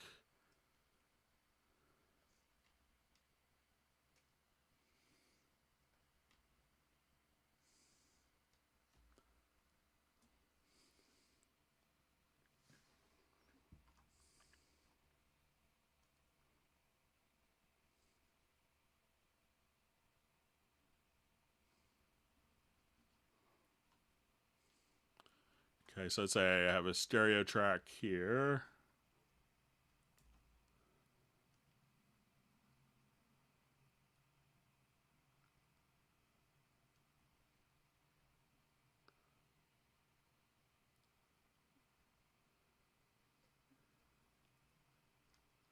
So I don't think from the right-click menu, but if you go to project, let me just see.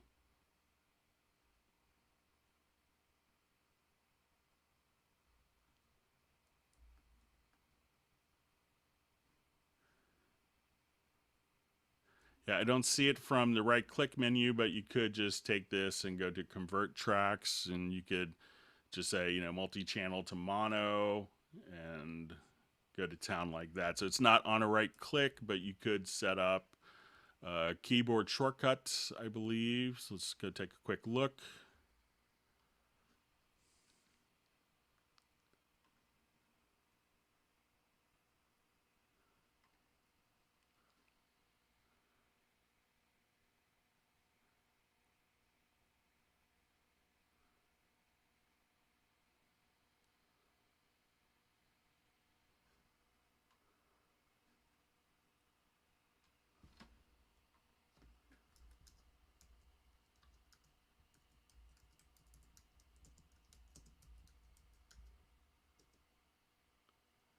Yeah, so just under the audio menu, you could just have keyboard shortcuts for convert tracks mono to multi-channel or multi-channel to mono, just like that. So it's not on a right mouse click, but a keyboard shortcut should be just as fast.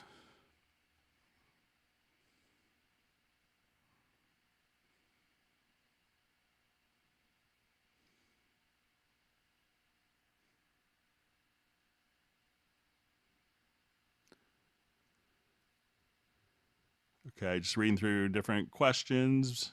Thanks everyone for your patience. Thanks for all the great questions.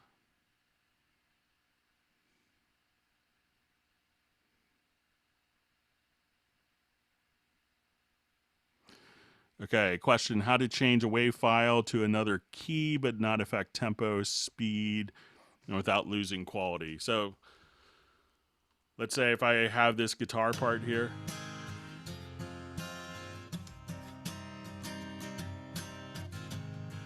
I could just select this and like from my transpose menu,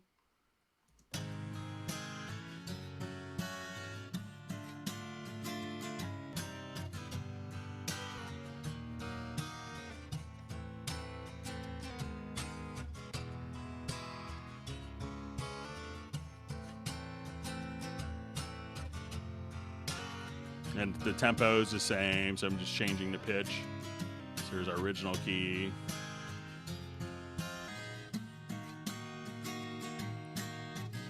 And then you could even do stuff like, I just want to take this.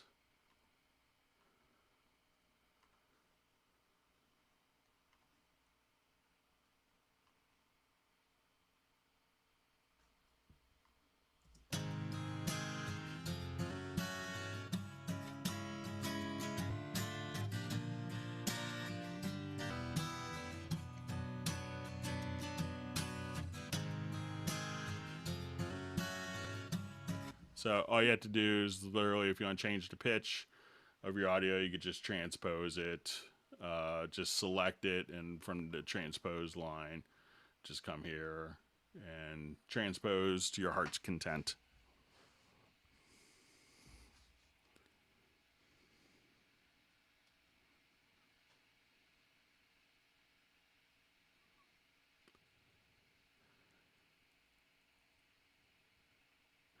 Okay, question. Is there a way to toggle between drum diamonds and piano roll in the lower zone or even in the dedicated MIDI window? So let's say if I have a particular...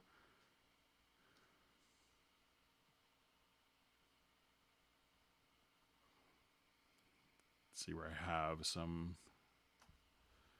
MIDI drums. All right, so if I wanted to, just go ahead and activate this project.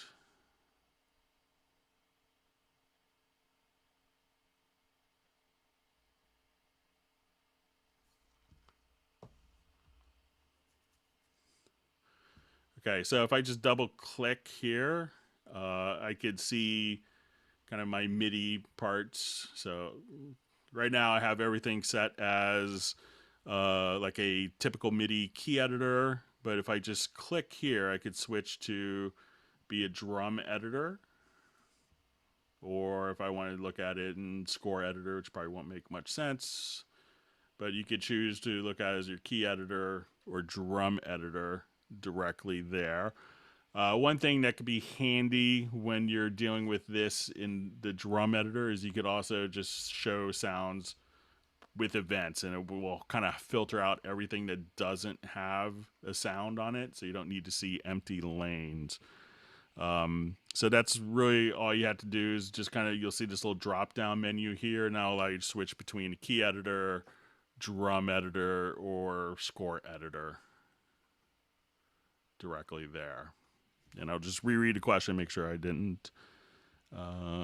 Yeah, so I think that's good.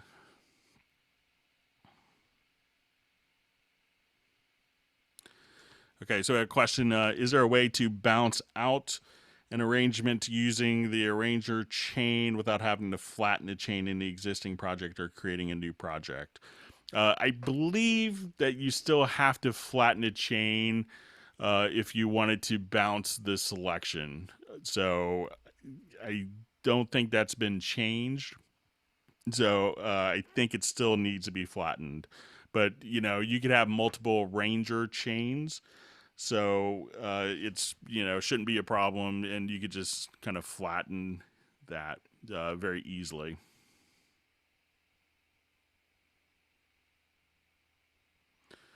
Okay, so I have a question. Why is it not possible to change the shape of pop-up toolbox on right-click anymore? So this probably could be going back to, you know, the pop-up tools.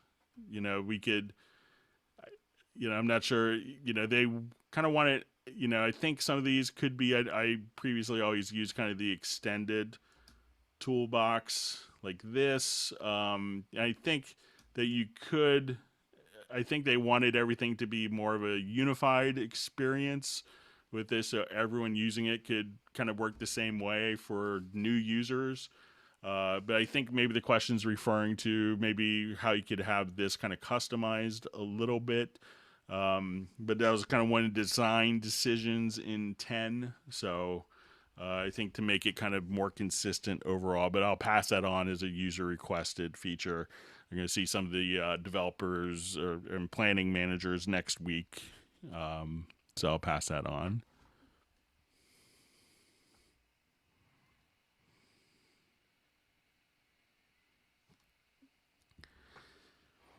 Okay, question. How can we know when a Cubase Hangout is coming each month? I really appreciate your tutorials and lessons. I'm learning so much. Is the date time posted online?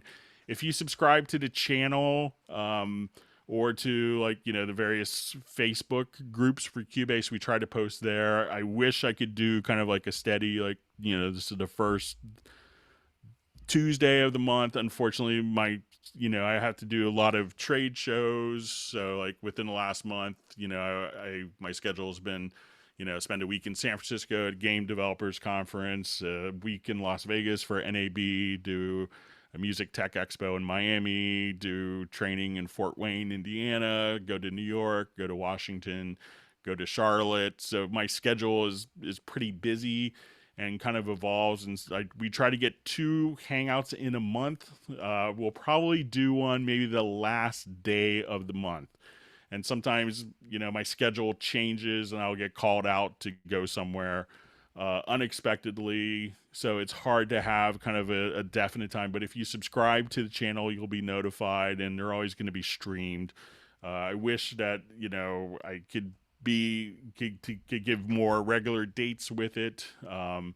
But unfortunately, it's just my schedule with other work obligations doesn't really permit. But if you look at that, and you could always send questions, to the Hangouts as well. So.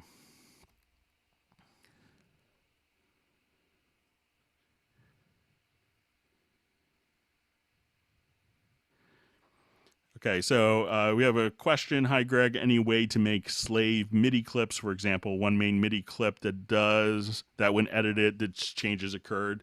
Yeah, so this is just called kind of a shared copy.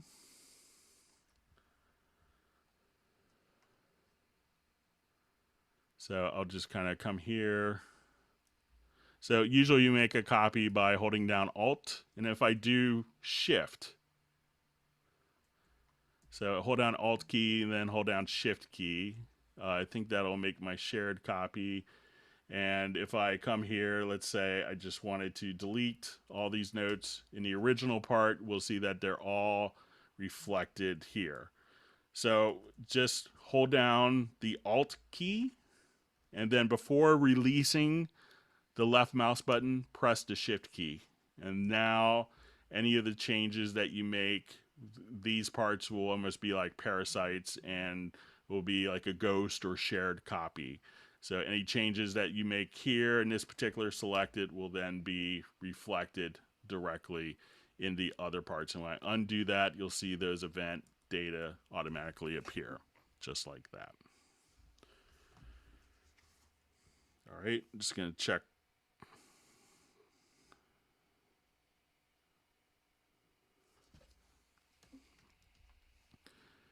Okay, going through more questions. Thanks everyone for great questions.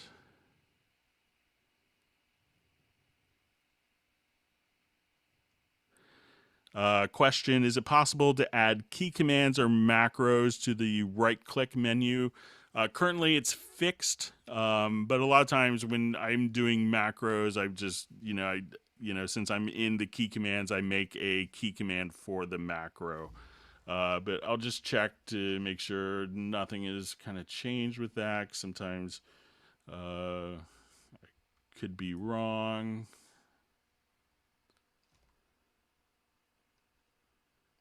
But yeah, I don't see a way of adding the macros. So.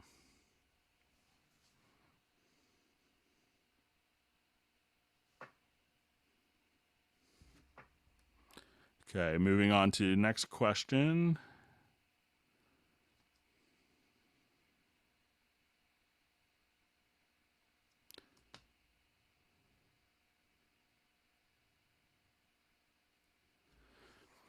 Okay, it says, I like the workspaces a lot, but when I add or delete bars, the workspaces layouts change. I use multi-instruments in one key editor, so after adding a bar, only one instrument shows up in the key editor.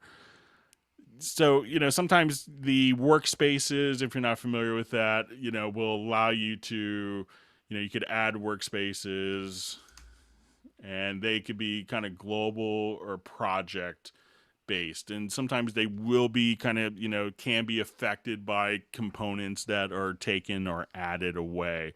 So what you can do is, make it when you go to you could organize your workspaces, you could choose to, make them, make it a project specific, and just, a lot of people will choose just to update the workspaces constantly and store them within the project. So question, if you load a WAV file in Cubase, is there a way that Cubase can show you the chords of the file or pieces of music?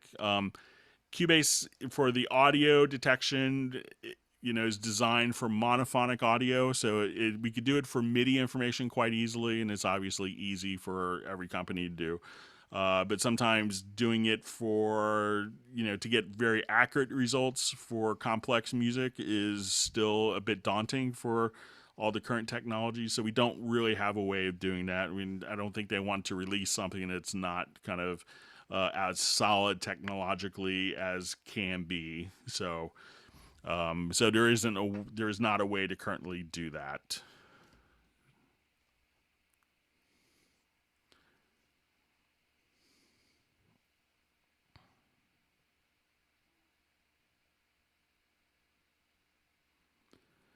Okay, so question: is it enough to record vocal using only presets? How to remove all sound effects during recording, especially when I record my guitar. There's a sound problem. Come together with my guitar. So, a lot of times when you're recording, if unless you have the tracks directly on inputs, if you have the effects on input channels. So let's say if we come here, you're just going to basically monitor unless you put the tracks on the input channel. So a lot of people don't do that by default. So, you should have a clean recording. Now, sometimes when it's hard to determine, you say you have a sound problem, come together with my guitar. I kind of get these types of questions with people that have maybe like a mixer with a USB output, and the USB output, will monitor the signal that's, coming in that's been recorded, and then that gets sent back out with the new recording. So if you have a recording interface like that, make sure that you have like the signal coming back from the DAW from the computer that's not being sent back out again and recorded. But I could be misunderstanding your question.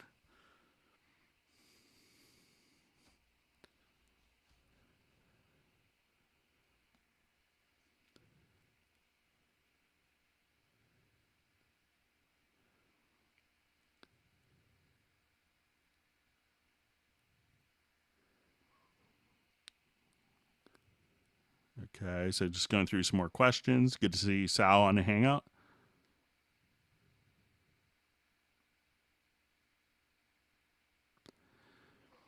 Okay, question is how to export project to be opened in different DAW. More importantly, how to export different time signatures and tempo changes that exist in one project and import it into another DAW.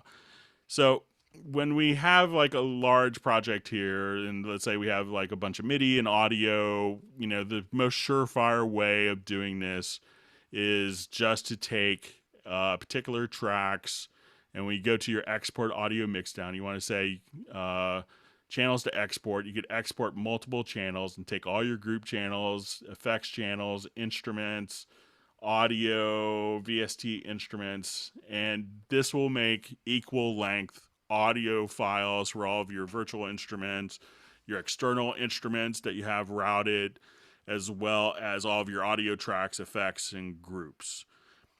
Now, to carry over but that's not going to include time signature and tempo changes, but those can be carried over in a standard MIDI file. So you may have to, if you want to export that information into another program, it probably makes sense to export stems so that, basically a broadcast WAV file that could be imported into any program, and export a standard MIDI file just for the the tempo changes as well as time signatures. That will be incorporated with a standard MIDI file. So it's probably going to be a two-step process, but it is pretty simple to line up.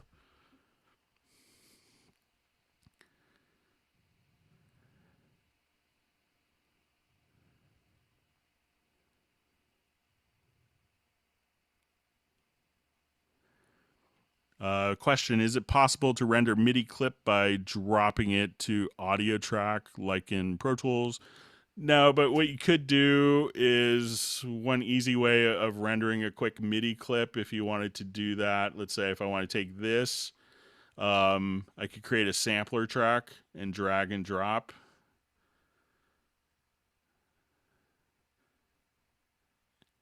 and now it's its own audio file just like that.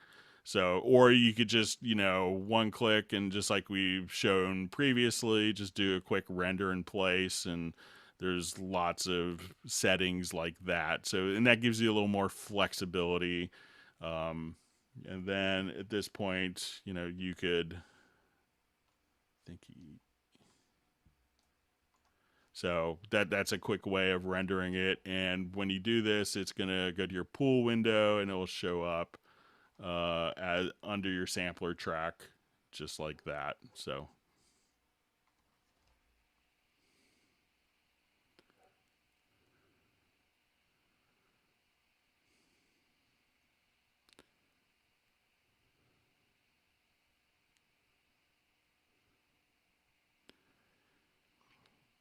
Okay, so seeing question, Groove Agent 5 not installed because I have a full version of Groove Agent 4. It says no license for Groove Agent. So make sure that there's a difference between Groove Agent SE that comes with Cubase and Groove Agent that is sold separately or is part of the Absolute 3 or 4 collection.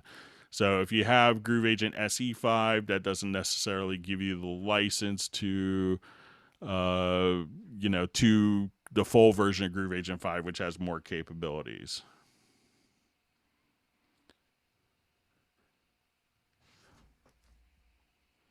All right, we'll just move on to next question. Thanks everyone for wonderful questions.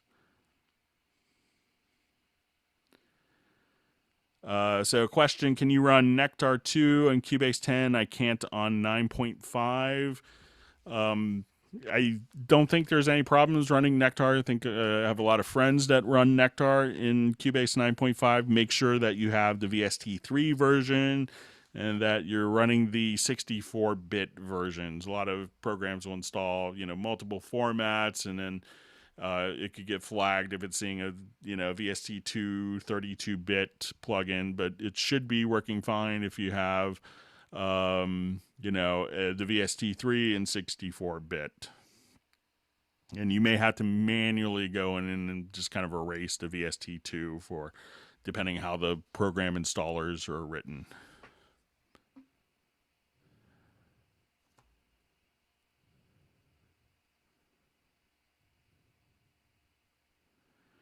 Okay, question is, I have a URRT4. Can I have a new project start with the settings and configurations that I want instead of the default, the inputs for monitor 2, out 24-bit? So once you have everything set up the way you want, all you really have to do is to, let's say if I just do new project,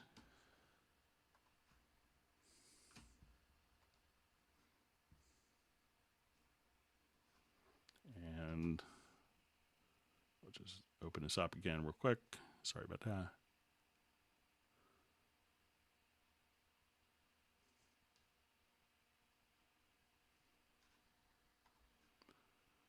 So just do a new project.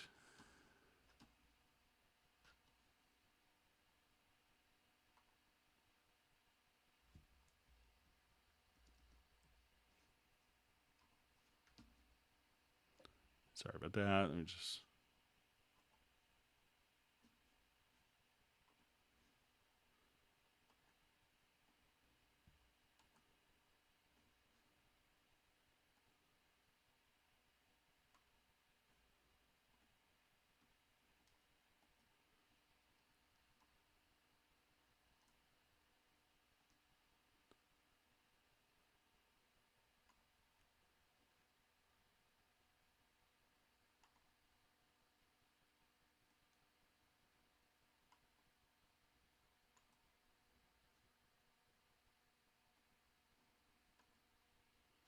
Okay, just try this one more time. Sorry about that. Okay. So all you have to do is really, once you have it set up, just at that point, just simply, make a new project, save it as a template.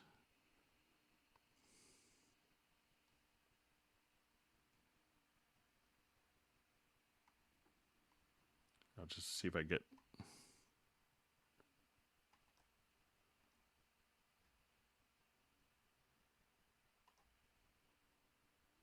I'll just show it in Window 10 here real quick, which we've kind of done some previews for, but it'll be the same type of thing.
Sorry, my Mac is misbehaving here today. We had new encryption software put on at the office, which has been fun.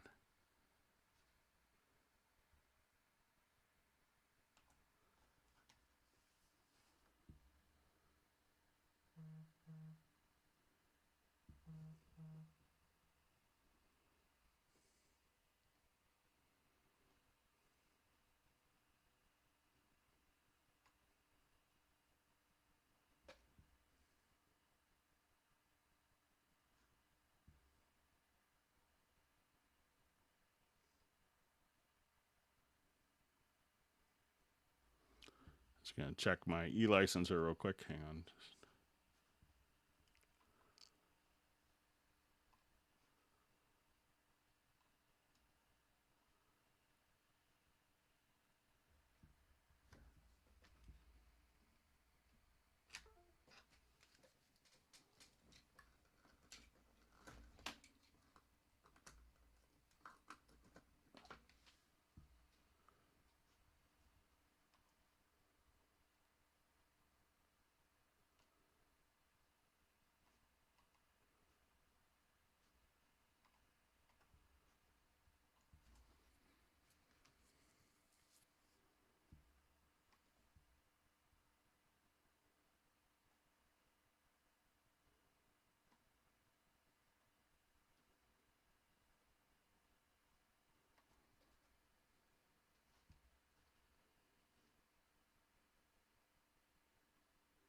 Just see if my computer's going to cooperate. Sorry about this.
All right, so it looks like my Mac is not going to be cooperating, so I may wrap up just a little bit early here because I may have to reboot it, and then I would lose kind of the quick the Hangout. Let me just see if I could do a quick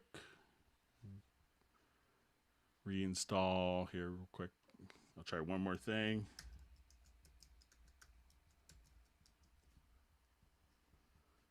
Sorry about this.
All right, we'll just try this again real quick. Sorry about that.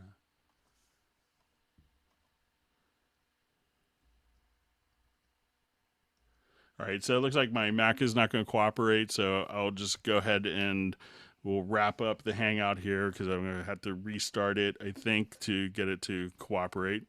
So apologize for that. I'll try one more thing, see if we can get this going.